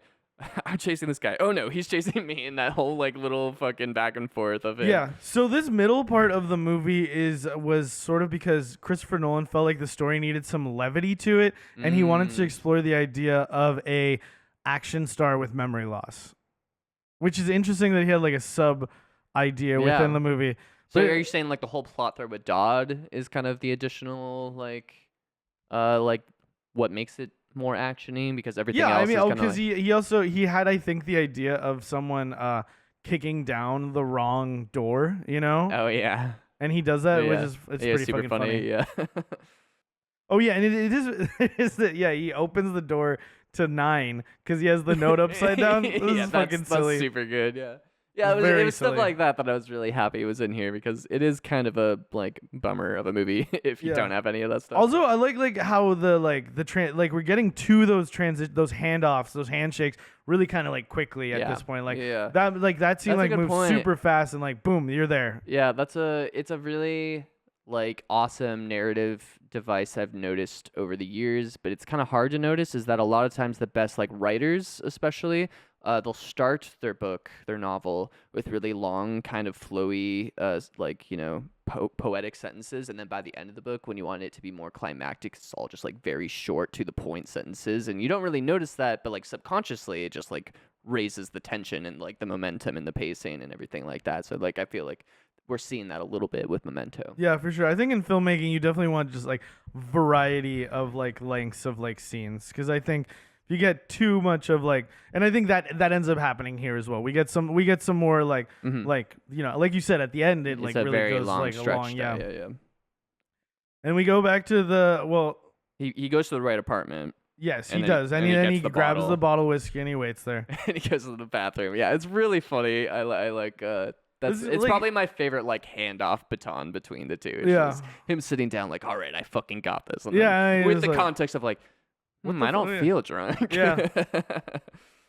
And then we go back to black and white and we see the Fact 5 Yeah. access to drugs. That's right. And then cut back to color. Leonard's getting out of his car in the middle of he's in the middle of nowhere and he gets in his car. Wait, hold on. The next thing I have is a car honking at him to pull over, with Dodd chasing him. Is that? So he's in the middle of nowhere. He gets in the car. Then he's like, I think see. he gets honked at Okay, I see. because he's like yawning, right? Yeah. He's like yawning in the car. It's honking at him, Yeah. and then they get out, and the overlap this time comes super quick. It's just like boom, we're like right there. There's a super great comedic shot too, where he pulls over for this car for Dodd, who's honking at him, and he turns to Dodd when he's side by side, when he goes, "What the fuck?" And then it shows Dodd pull out the gun, and the next shot is just him immediately driving away. Like it doesn't even show him react. He's just, it's really really comedic. I appreciated it a lot. Yeah, the whole run sequence, it's fun, and then it leads into the previous scene, of course.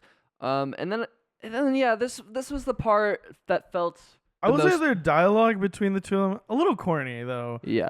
The back and forth. I don't know. Yeah. I don't have any specific examples. I think I know what you mean, because he's like, have I not made an impression on you or whatever? Yeah, some shit like that. And there's a line later where Natalie says to him, like, just because you don't feel fear. And I'm like, was that set up? Because I do think that's part of his character, is that he doesn't feel fear. Because we never, he gets a gun pointed at him. You don't see fear. He just reacts.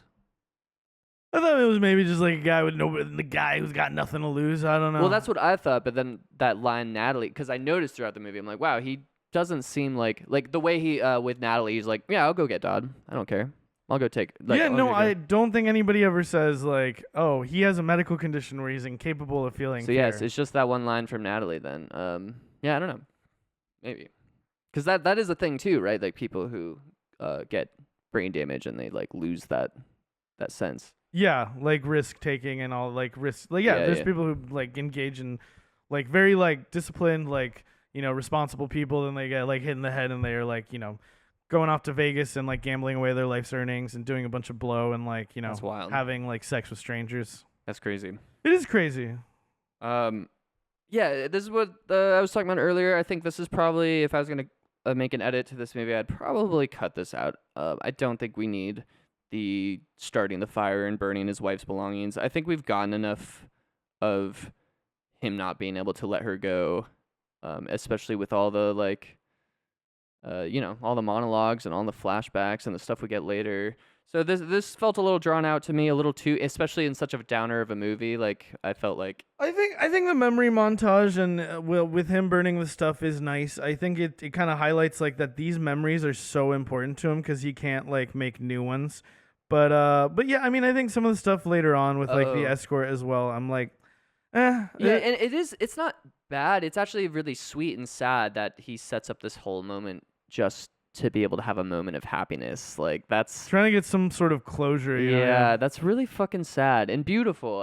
It feels too much like it feels out of place with the rest of the movie, I guess, with how much is so focused on the investigation. Like it felt like it broke up the pacing in the wrong way or something. I don't know.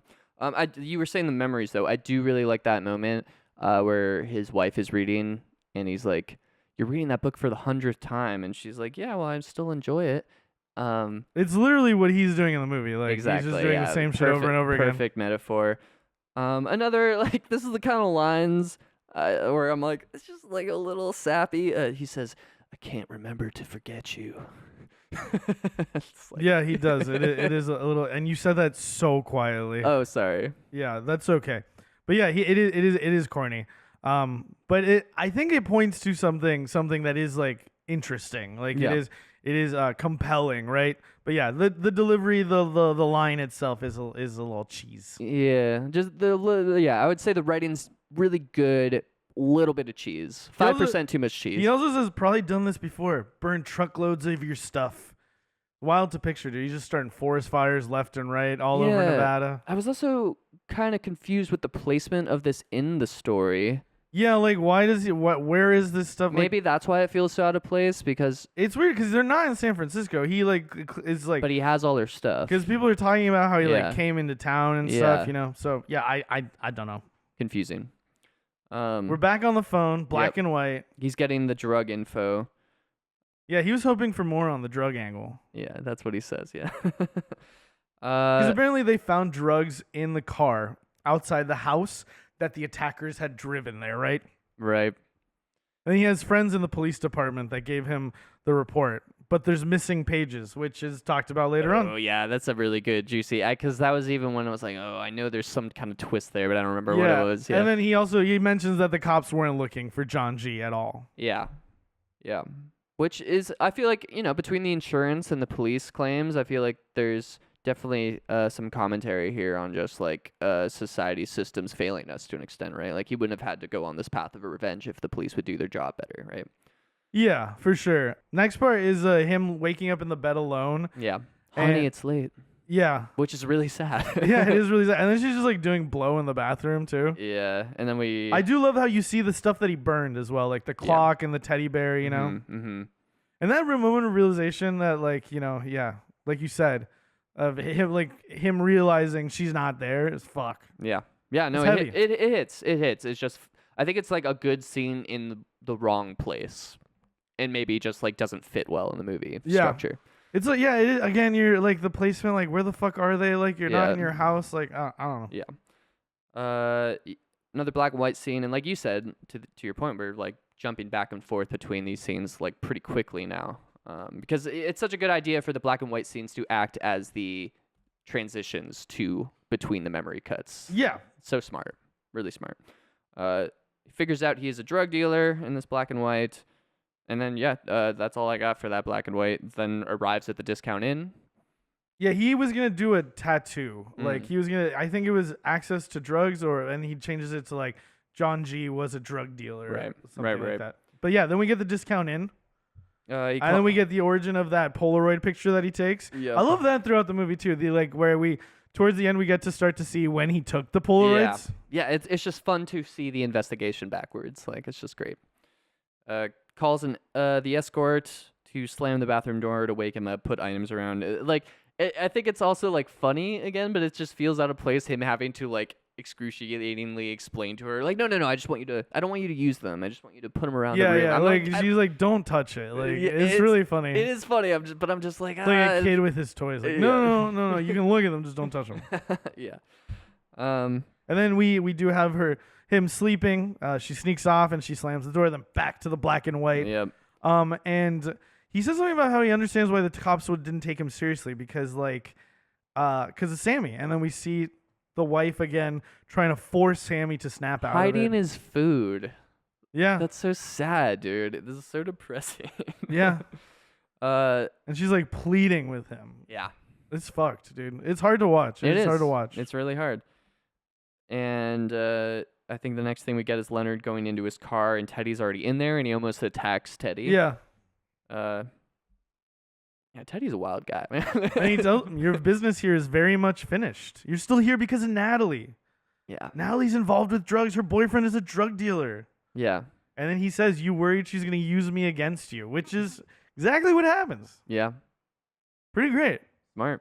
Yeah, they're just saying it right there, dude. Yep. So Teddy doesn't want her to trust Natalie. Natalie doesn't want him to trust. And he almost writes down, don't trust Natalie, but then he sees his note on the back of the picture not to trust Teddy. And he crosses it out. Yeah. Like he actually literally writes it down and he crosses it out, yeah. Totally. Don't believe his lies. And then we get the origin of the discount inn because Teddy's like, go to the discount inn. Yeah, and he's also pointing out here, he hints like, this is not your car or your suit.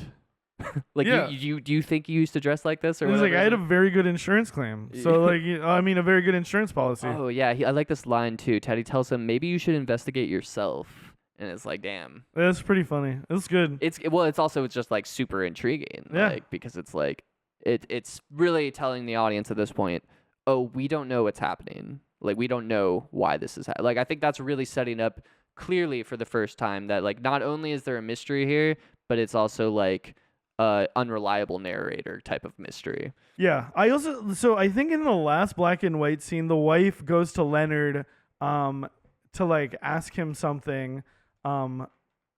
And so the next black and white scene picks up with him saying, she shouldn't have given me that responsibility. I'm not a doctor. Because he says something about how he feels like how she felt like Leonard gives her an answer in a way where Leonard essentially is like, yeah, he's faking it. But he doesn't say that outright, but that was like the feeling of their interaction. He says, I have no reason to believe that he can't physically form memories. Yes, exactly. That's what he says. Fucking douche, dude. Yeah, what an asshole. And then he finally sees the never answer the phone tattoo. And then he goes, who is this? And boom, hangs up. Yeah, and again, it's such a great, because this is just this through thread, but it's been kind of the palate cleanser between the scenes. But now we're adding tension into the palate cleanser, and it's like, ooh, that's really good. That's really good structure. Because now you got your, like, I would say, like contemporary, like these scenes are happening now, but it's actually all in reverse, so it's kind of confusing. But like now you have two different plot threads that are like converging in an interesting, intense way. Yeah, for sure. Who do you think is on the other side of the phone, dude? We'll never know. Mark McGrath, maybe? Yeah, Answer the phone. I know that you're home. Is that Blink-182? No. It's Sugar Ray, the band that Mark McGrath was the lead singer of. Cool. Yep. Anyway, so I love this part. This is really cool. The write it down, write it down, write it down, write it down. You know, and like we see Natalie coming in, and she says that Dodd beat the shit out of her because she did what Leonard said. The way that like the prestige with this scene is so wild. Because Natalie is a really good actor. Yeah, she's great. Like, and yeah, Leonard's like, I'm gonna go after Dodd. You know, and then we get I think we get the Lenny thing as well here, but yeah, she also says, like, I told Dodd about your car. And he's like, and I was like, what? Why the fuck? But anyway. Well, that was her way of covering her tracks that it's Jimmy's car. Right, yeah. Because Dodd's going to be able to find that's Jimmy's right. car. Yes, that's a good point. That's a good point. Also, I love this part. He, like, flexes his fist. And you can tell that he, like, almost is like, wow, like, why is my hand sore? Which is a cool thing that I didn't notice. Smart. Yeah, because he just punched her. Punched her, yeah. And I'm not usually, like, I'm pretty against violence, even if, like, against women, especially if they are, like, being shitty. She kind of, I mean, she was asking, like, she was literally trying to get him to punch her in the face. Yeah. I'm not condoning, but she sucks. Then we go back to the black and white with the phone ringing again, and we see he just, like, slams the phone down, right? And he then, fucking Leonard calls Bert, and he's like, I don't want any fucking calls. And we do hear him say, I'm in room 21. Yes. So we know now he's got room 304, room 21, you know? There we go. 12304, dude. And then we get the full crazy Natalie scene. Definitely one of the more, like... I love how she hides all the pens. That's so fucking smart. Yeah, that's so evil. She says, I'm gonna use you. And then just like calls his wife a whore over and over, and just like just being as awful as you possibly could, basically. Yeah, I mean, as awful as you possibly could, short of murdering someone's loved one, I guess. You know. Yeah. Well, as awful as you can be with words. Yes. Yeah. Yes. I mean, you know, he killed her fucking boyfriend. You know, that sucks. That's true. That's something I struggle with her. Is I'm like, yeah, he killed her fucking boyfriend. She's kind of justified. But she's also just terrible. Like, yeah, I mean, I think it's because we have a lot of like empathy for Leonard because of the way that the whole story is structured. But like, I mean, like divorced of that context, I can see like you're just a fucking dude wandering around. Oh yeah, she calls him the R word too. Yeah, not great. She fucking sucks. But like, but he sucks. Everyone sucks in this movie. Yeah, they all suck, dude. Yeah. They're all like it kind of almost like if it was funnier, it'd be like a Guy Ritchie movie. Like it's like, you know, like a fucking Snatch or a Lock, Stock and Two Smoking Barrels. Like, what about like, you know, crime is like, what if criminals stupid, you know, like, and that's a little bit of what's going on around here. Yeah. Yeah. No, I mean it's captivating. Like her character is super captivating, interesting. Yeah. But yeah, she fucking and she gets him to fucking hit her. Yeah, first he like grabs her face. Yeah. And it like bloodies her lip. He grabs her so hard, I guess. And then he punches her out. Machiavellian, evil shit. Yeah, for sure. Yeah, there's just a lot of fucked up shit going on around here. Everyone's being real shitty. I do love the way that she just like so like fucking walks out the door so like she like victorious, you know? She's like the way she's watching him through the car window. I love it. It's so good. So evil. So good. So maniacal. It's another one of those moments where, like, you know, I don't need to keep mentioning it, but like suspension of disbelief, where it's like, how does she always know when his memory is going to go away? Like, she comes in at the right time, you know, just like, okay, he'll have forgotten now, and then comes in and no works. That's a filmmaking thing. Yeah. That's just like this is the scene. You know what's happening in the scene. Yeah. I don't have to make it play out exactly like it would in real life because we both agree that like we're engaging. I think it's just my promise with the premise overall. Your promise with the premise? My problem with the premise. Your problem with the premise. Yeah, there we go. We go another black and white, listening to the... Oh, wait. Also, okay, I do want to point out one of the things she says, like, we might even be lovers. Oh, yeah. This is fucking real sinister. Like it. Yeah, she's... It's a little and crazy. she does want that kind of... Like, does she... Do they, She's like, confusing. do they bone? Like, no. At first, I was, like, annoyed because it looked like they had boned. And I'm like, the last thing he remembers is his wife getting murdered and he's hooking up with other women, but they were just kind of, like, cuddling in bed, which, you know...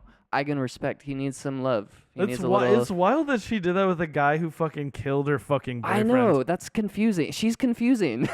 Well, I think she's confusing because of it's the structure and it's the way that the story is like revealed to you.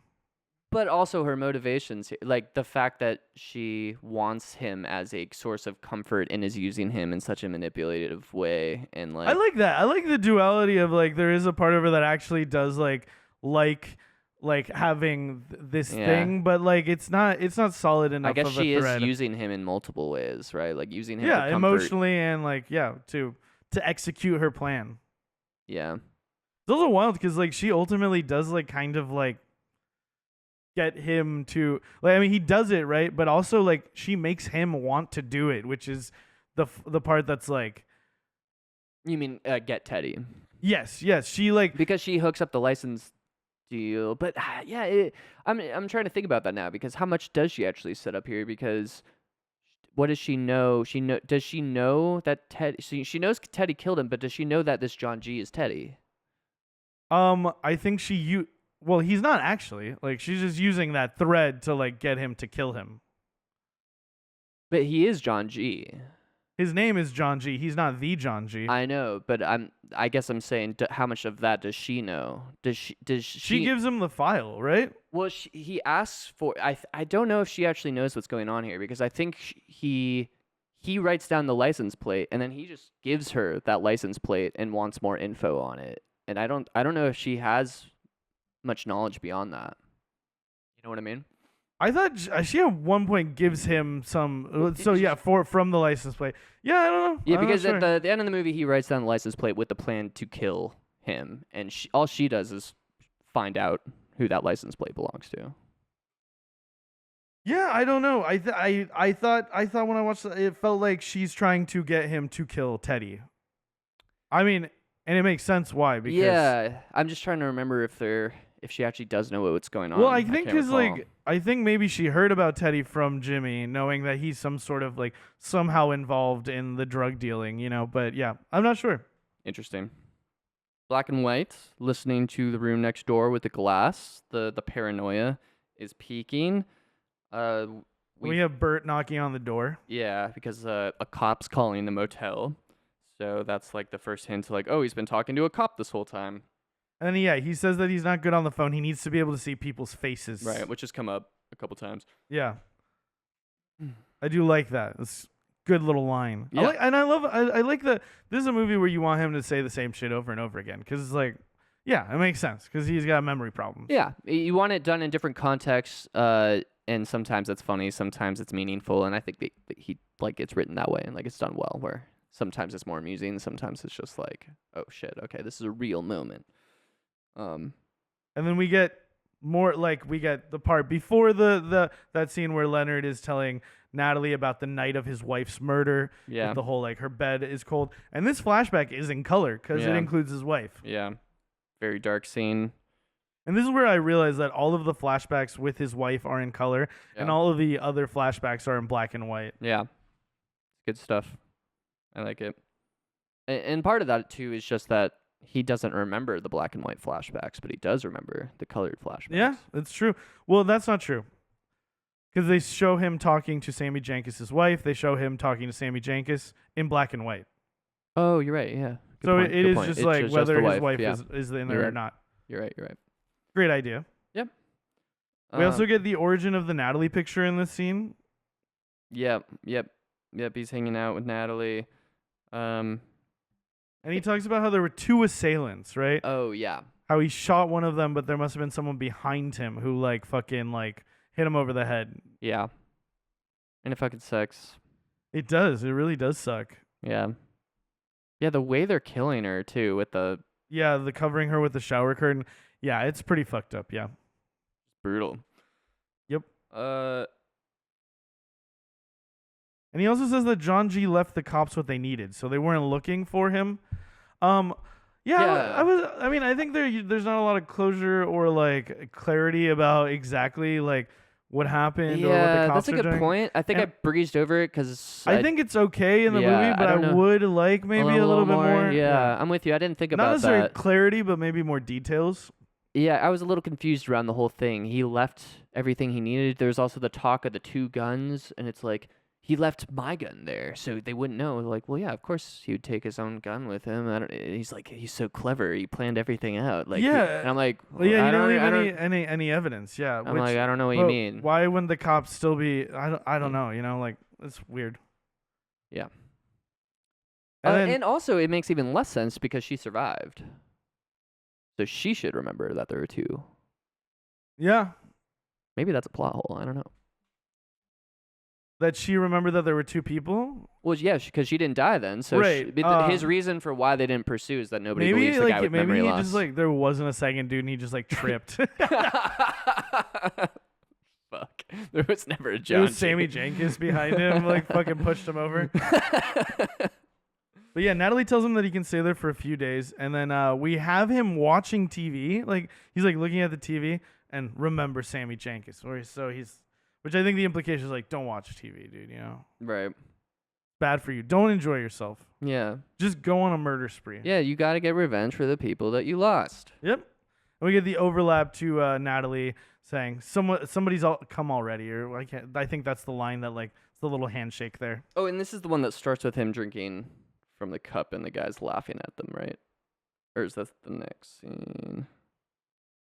The one where Leonard's telling Natalie about it's them like she had everyone spit in the cup and the scene starts with him drinking from the cup. No, that's later. Okay. There's a black and white scene with the ringing phone. Leonard won't answer. Then there's the note under the door, take my call. Mm-hmm. And there's an envelope with a picture of him smiling, pointing to the spot he had reserved for when he kills John G. Right. It's cool. Yeah. Because I think the implication is like he has already found him and killed him and was going to get the tattoo, but then forgot. Yeah, I don't fucking know. Yeah, and again, it's just like Teddy's just being so carelessly manipulative here, where it's like it almost feels like he's just fucking with him to an extent, you know. And it's like you have no idea what he's capable. Like you should know exactly what this guy's capable of. Yeah, you've sicked him on people before. Yeah, and you're just like fucking with him. You know, like he might kill you. Yeah, and he does. Yeah, it's fucking wild. But I think again, we temporally like, where is this happening? Right? When is this happening? Right. Is this the origin of like their like relationship, perhaps? But then we do get the cuts back to Natalie serving Leonard a beer, and she says, "What's the last thing you remember?" And he says, "I remember my wife dying." Not just I remember my wife. He says, "I remember my wife dying." Yeah, the way he says it, he's like, "I remember my wife." He's like, "Oh, that's sweet." dying. Yeah. Yeah. It was pretty silly. Pretty silly. Uh, And then back again. These are very quick. Yeah, back to the black and white. forth. Why are you calling me? Did I do something wrong? That part too, where like the look of him, like I think that's one of his strongest performances, where he Yeah. starts like really like, fuck, like I don't know what I've done. Like Yeah. it's pretty heavy. I liked it. Yeah. I'm with It's also you. wild because like this is technically before he kills Jimmy, I think. I don't know. I think it might be after, but yeah, I don't know either. I don't know. I'm not sure. I think this is like the origin Yeah, of him I think it is before hooking up with Teddy to kill Jimmy. Yeah, I mean they were already working together for a while. We don't know how long. According to Teddy, right? Yeah, Teddy says he killed John G a year ago, I believe. Yeah, or something. and he helped him find him or Yeah. whatever. But again, can't trust anybody, you know? That's true. That's a good point. Yeah, I mean I kind of take it like I feel like it's being presented in a way where we're getting the actual truth at the end, but that's a good point. That Yeah, it could we be don't just know. another I mean, that's the whole manipulation. point too. And he also says you don't believe anyone in this condition. No one does. And he says that he didn't believe Sammy, which I think is like one of the first times he like straight up just like says it, like instead of being like, you know, well, yeah, I never doing said he my was shit. lying, Yeah, yeah. exactly. But this time he's like, I didn't believe Sammy. Yeah. You know? And then we get the Furties, like little coaster, come by after Natalie or whatever. Yeah. And then he goes into the bar. Natalie's like, yeah, I don't believe you that you don't have memory, and has everyone spit in the cup. Yeah. Which is She really also like she wants to know if he's Teddy at one point. He says, Teddy sent me. So weird. So wild. And then she's like, what happened to Jimmy? There is a nice moment for her character here. Well, it was actually in the last scene, but like he takes the first sip, the guy laughs, and then he's about to take another sip. He's like, "Oh, let me get you another one." So, actually, there's something in the cup. So like this one's dusty. This one's dusty, yeah. So that shows some like she's not a complete heartless monster, right? She's like, okay, you might have killed my boyfriend probably, but still like what a concession. I'm not gonna make. Well, at that point, I don't think she knows. He's wearing his suit Yeah, and driving his car, that is and true, yeah. showed up looking. Yeah, for that's right. That's I think the part where she mistakes him. Yeah. Like where she like Yeah. thinks that he's Jimmy. That's true. That's so fucking funny, dude. Just like showing up, like, hey, what's up? It's like, what the fuck? Yeah, because she says you come into this bar with that suit in this car, and you're asking that question, like, who the fuck are you? And then we go back to the black and white, and he's saying, you know, nobody believes you. And he says that this is poetic justice for not believing Sammy, like that he has this condition now. Yeah, and I thought this line was really powerful. He says he feels angry and guilty and doesn't know why. Yeah, it's great. It's very good. Because that's relatable. Like, Yeah. I've felt that way. Like, when I wake up hungover or something. Maybe less angry, but I'm like, I did something embarrassing last night, surely.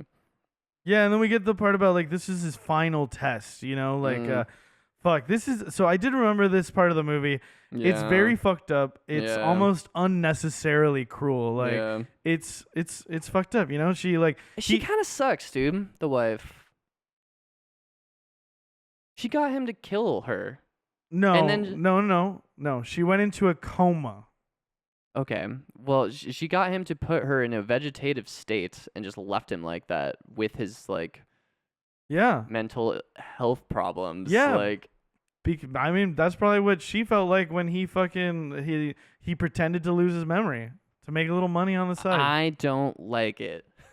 I'm sure. I understand that you don't like it. I think what the filmmaker is asking us to do here is to step into her shoes and think about what it would be like when a loved one of yours like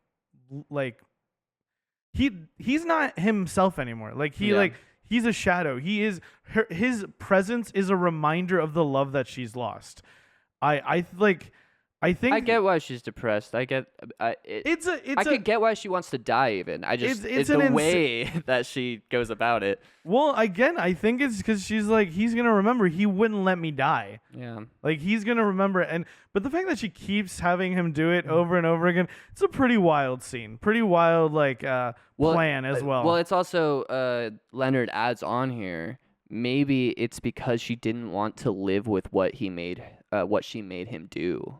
Right, all the things she put him through, because if if he doesn't realize that he's if he's killing not her, faking and she didn't believe it, like she can't live with the guilt of not believing like the love of her life. yeah, which is powerful, but still, this is not how you should kill yourself if you're planning to kill yourself. No, it absolutely is not. There's a lot of things in this movie that are not carried out in the way that they should be carried out. Yeah. But yeah, it's impactful. I think there's probably a different way, like alternate ways of presenting this, but I feel like, within the context of the other flaws and everything, it sails, Yeah. But again, very cruel, very, very cruel. Yeah. And this is the part where we do get the line where he says, he was faking the recognition. Yeah, which is powerful. It's great. It's very good. This is when he pulls up to the tattoo spot. Yeah, it's the Fact 6 with the car license. Yeah, and I think the ending of this movie is just like so well done, so tight. Yeah, Teddy busts in and he tells him that he knows all these things because he's like a snitch and he works with the cops, again, that don't believe his lies. And then we have the burnt Polaroid in the pocket as well. Yeah, really good. He slips out the back and then it overlaps with the whole Ferdies thing. That's right. Oh, and this is actually the part where we see her think that he's Jimmy, like in the car, like outside. Right. Black and white. Jimmy G is the target. So this is where Teddy basically... Jimmy Grants. Yeah. He deals drugs out of Ferdies. And then we hear the cop is in the lobby, and then he goes to the lobby, and it's Officer Gamble. Yeah, and this is one of the most damning lines for Teddy is on his way out. He's like, "Hey Leonard," or "Hey Lenny, make him beg." And it's like, damn, dude, this isn't even the fucking guy, and now you might be putting him through horrible torture. Like, it's also fucking the origin of the Teddy picture as well. Yeah. And if I'm Teddy, I don't want this dude with a fucking picture of me, bro. Like, no way. Yeah, I mean, I think you see like on his face, he's kind of like, yeah, he doesn't really want it, but he goes along with it. Yeah. But yeah, I guess what do you say? I mean, it's just, bad idea. It is a bad idea. All of this, bad idea. And you sneak in, you steal the picture, and you get rid of it. You gotta. Yeah, exactly. Remember Sammy Jenkins. Oh, and this is where he writes. He's like, "Don't write Gamble, just write Teddy." Right. Yeah. And like it's again, he reveals later on, like, only my mom calls me that. Mm-hmm. He's literally using like another name with him. Yeah. Which makes sense. Yeah, but what a fool! He should have just been like Shane or like, I don't know. Oh, like something a completely different name. Yeah, for sure. Yeah, Jimmy shows up at the abandoned building. Leonard's waiting for him to kill him. He shows up with $200,000 in his car, which I think is the reveal finally of like, what is Teddy getting out of this? Like, he's just setting it up to get this money. This is all in black and white as well. Oh, is it? I forgot. Yes. So this is all in black and white, and it turns to color at one point. Oh, weird. So it's like, what happens is, it's all in black and white. We have these cuts to his wife in color, which is a cool kind of reversal of how the whole movie has been so far. I wrote intercuts with wife's death. Yeah. Yes, and he fucking, he pulls up in the student car, he kills him and takes the Polaroid of him. And as the Polaroid develops, the scene turns to color, which is the final sort of like handshake of like, this is starting where it ended, right? Yeah. Very cool. Yeah. I love the use of color in this. The use of black and white and color, really well done, like narratively. Like that is like, yeah, it's a great point. A+ fucking work right there. I didn't think about it as deeply as you did, so I'm really enjoying your analysis of how it relates to his wife and all that. Dude, if you take out a loan for $60,000, go down to the Seattle Film Institute, you too can pick out when movies change colors. This is when I wrote, why does he wear his clothes? Yeah, it's insane. I know. But it is the origin of the suit. I kept writing, the origin of. And so it is kind of like an iconic suit throughout the movie. Yeah, but yeah. He fucking rocks that suit. Yeah, but you're right. Why does he? It's insane. I have no idea why. Yeah, I still don't understand. I like your points earlier to the like more metaphorical themes I could see and stuff, but it's just like, again, like for a movie that is so logic based, even like you said, it isn't logic, like it's deconstructing what is logic based to an extent, but like he always has a reason to do stuff, it felt like, throughout the movie, except this, Yeah, I know what you mean. It's weird, it's wild, honestly. And he brings Jimmy's body to the basement, and I just gotta say, I like Jimmy's performance here. Okay. Also, he thinks he hears Jimmy say Sammy at one point. Yeah, I thought he might have. No, I think he's already dead. That's weird. Or no. I think he might have actually. No, he actually does, right? Yeah, and he's like, yeah. And then I think he says it to him. He's like, dude, like, and I think Teddy's like, you tell everyone about Sammy Jankis. Yeah. Everybody knows about. Everyone's heard about Sammy Jankis at this point. Right. And this is where he attacks Teddy. Yeah. And you find out Teddy, because he sees like, wait, so how does this go down exactly? Oh, yeah, he just doesn't. He attacks Teddy because he doesn't know who he is, and he's showing up at the crime scene. That's why he attacks him, right? And then he asks him for help, I think, too. Yeah. Like, and then there's this whole thing about like, you lied yourself to be happy. You are Sammy. Yeah, that, like I said, I had forgotten that. That blew my mind again all these years later. I was like, oh shit, that's right. And he's like, your wife was a diabetic, and he's like, no, she wasn't. And then he tells him that he helped him find the real John G. over a year ago, and he was the cop assigned to his case, and the whole thing about Teddy giving him a reason to live. The little detail of earlier, you see a quick snap, and I thought it was a weird scene when I saw it, where he pinches his wife's leg, and she's like, ow, and I'm like, yeah. Why are you pinching your wife's leg, you weirdo? Yeah. And then it's this scene, him giving her the fucking insulin shot. I'm just like, oh, so smart. But it also smart. tracks at something like annoying that yeah, I was just like. It was weird to me to show all the cute moments between them. Like, you show him pinching her is a cute moment. It's a little playful thing. Yeah, but just it didn't feel random. It didn't feel out of place for me. It felt a little out of place for me, but I was, I didn't think about it too much, but it just, like, being recontextualized here was like, masterful. Good job. Yeah, and he says, like, Sammy didn't have a wife as well. But yeah, it's fucked up, dude. That's fucked up. He did that to his wife, dude. But yeah, he doesn't kill him here, does he? Yeah. No. He kills him at the end of the movie, or the beginning of the movie. So yeah. That was one of the things that I was like confused about for a second. Yeah, he makes the decision to kill him here, but doesn't kill him to the end of the movie. That's why I was trying to remember, why does he attack him here? Because he doesn't kill him, so what's going on? But yeah. So yeah, already got the killer. Does he really attack him? Yeah, I think when he first comes in, he's like, what the fuck are you doing here? And he hits him or something, and he's like, and then he basically, that's why he tells him what's going on, is he's being super aggressive with him. He also tells him, like, I'm a fucking cop, I think, at one point. Yeah, and he explains to him, he breaks everything down, he explains to him that photo that he slipped under his doorway was, when he killed the actual John G. Over a year ago. Yeah.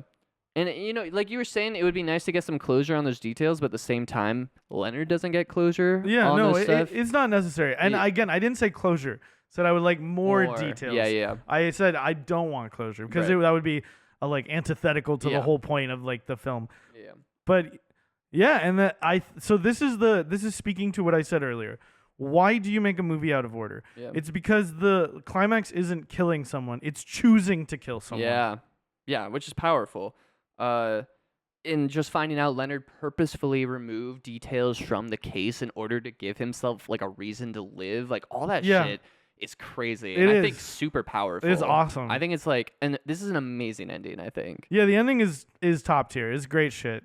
Yeah, he burns the photo of Jimmy so he doesn't think he got the kill. Yeah, exactly. It's like all these, this whole moment of him, choosing to kill him, writing the license plate down. Again, I wrote here, why does he take his car? I don't know. I don't know. It's insane. Yeah, and then I just wrote his last lines of the movie. I have to believe my actions still have meaning. We all need mirrors to remember who we are. I'm no different. Where was I?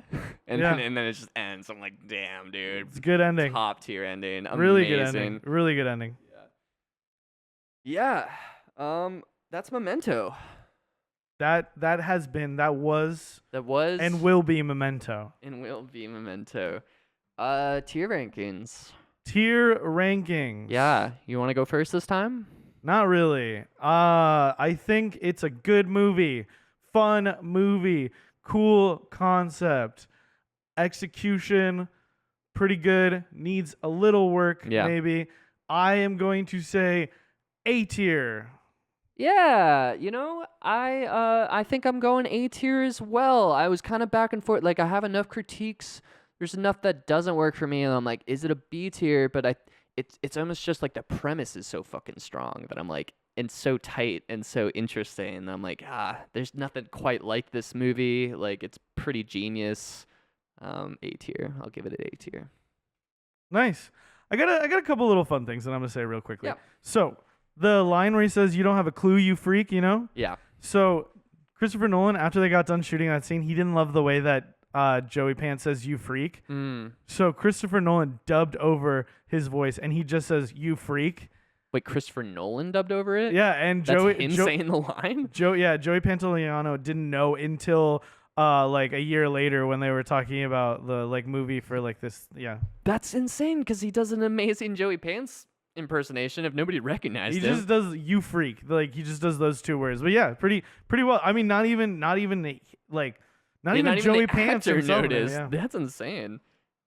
Good job, Christopher. I guess. And I pointed out that a lot of the voiceovers were improvised by Guy Pearce, and then there's a version of the DVD where you can like. It's a limited edition DVD. There's an Easter egg that lets you watch the movie in exact chronological order. But in order to get there, you have to like answer several questions and like solve a puzzle. And then you cannot fast forward, reverse, or chapter skip. That's really trippy. I would like to watch this in the right order, I think. Just once. Just once. I would like to see what that's like. That's cool. Yeah, it is cool. I kind of love that they did that. Yeah. Next time on Dragon Ball Z. Next time on Dragon Ball Z. Do you remember what mirror we're watching? Is it the mirror next? Do you remember what watching mirror? I mean, we all need mirrors to remind us of who we are. I think we might be flipping the original order, but let's do the mirror. I might be here. Let me check. I mean, we already said it. It's fine. I'm down. I mean, it's the recording that can be deleted. It can be edited. It actually has to be edited. Did. All right, guys, we checked the files. The Mirror is the next movie, confirmed. A movie I've never seen. Did you say you haven't seen it either? I have never seen a Tarkovsky film. I'm very excited, though, because I hear good things. I'm trying to think. Oh, so Murder on the Orient Express we had never seen either. I'm trying to remember if there's other movies that we both have never seen. Let's see. Let's go through it, shall we? Sure. This will be fun. Yeah. Matrix. One at a time. No, Hero's Journey, we had all already seen those. Yeah. Save the Best for Last, desert movies. We had seen all of those. Aquatic films, we had seen all of those. People who are good at stuff. You hadn't seen Searching for Bobby Fischer, and I hadn't seen Perfume, Searching for Bobby Fischer. Yeah, and I hadn't seen The Conversation. There you go. And then it could be anyone. I hadn't seen Murder on the Orient Express. I hadn't seen that version of Invasion of the Body Snatchers, but I had seen Clue, and I decided that The Thing, I've been around it, but hadn't really watched it till then. Right. Then The Day the Earth Stood Still, we both hadn't seen. Oh, no, I had when I was a kid, never mind. Yeah. And then Alien E.T. Arrival, and then I had never seen Air Force One, but you had seen that one. So I think it's just Murder on the Orient Express, and then now The Mirror. Le Mirror. So I think this is one you recommended putting on the list, though. Do you know anything about it, like genre or anything? It's a movie that is told in a non-linear fashion by one of the greatest Russian filmmakers to have ever lived. Okay. And neither of us are familiar with his work, and that's a travesty. So that was pretty much why I thought we should put it in there. All right. I'm excited. Do you know what year it is? It is what? It is a decade? Yes, it is a movie from the 1970s. Ah, okay. I like some good 1970s movies. It is, pull out 1975. Pull out your glasses, brother, because you're gonna be reading this one, dude. Oh, Russian? Yeah, it's in Russian. Yeah. Cool. Я говорю по-русски немного. That one's for all our Russian. Have we done a foreign film yet? Have we done a foreign film, like not counting an English movie, right? Yeah. You mean like a foreign language film? I don't think so. We have not done a foreign language We're film. slacking. Yeah, We really are slacking. I'm glad that's in here. Especially, sons of immigrants here. Your mother, Polish. Mm-hmm. My parents from wherever the fuck they're from.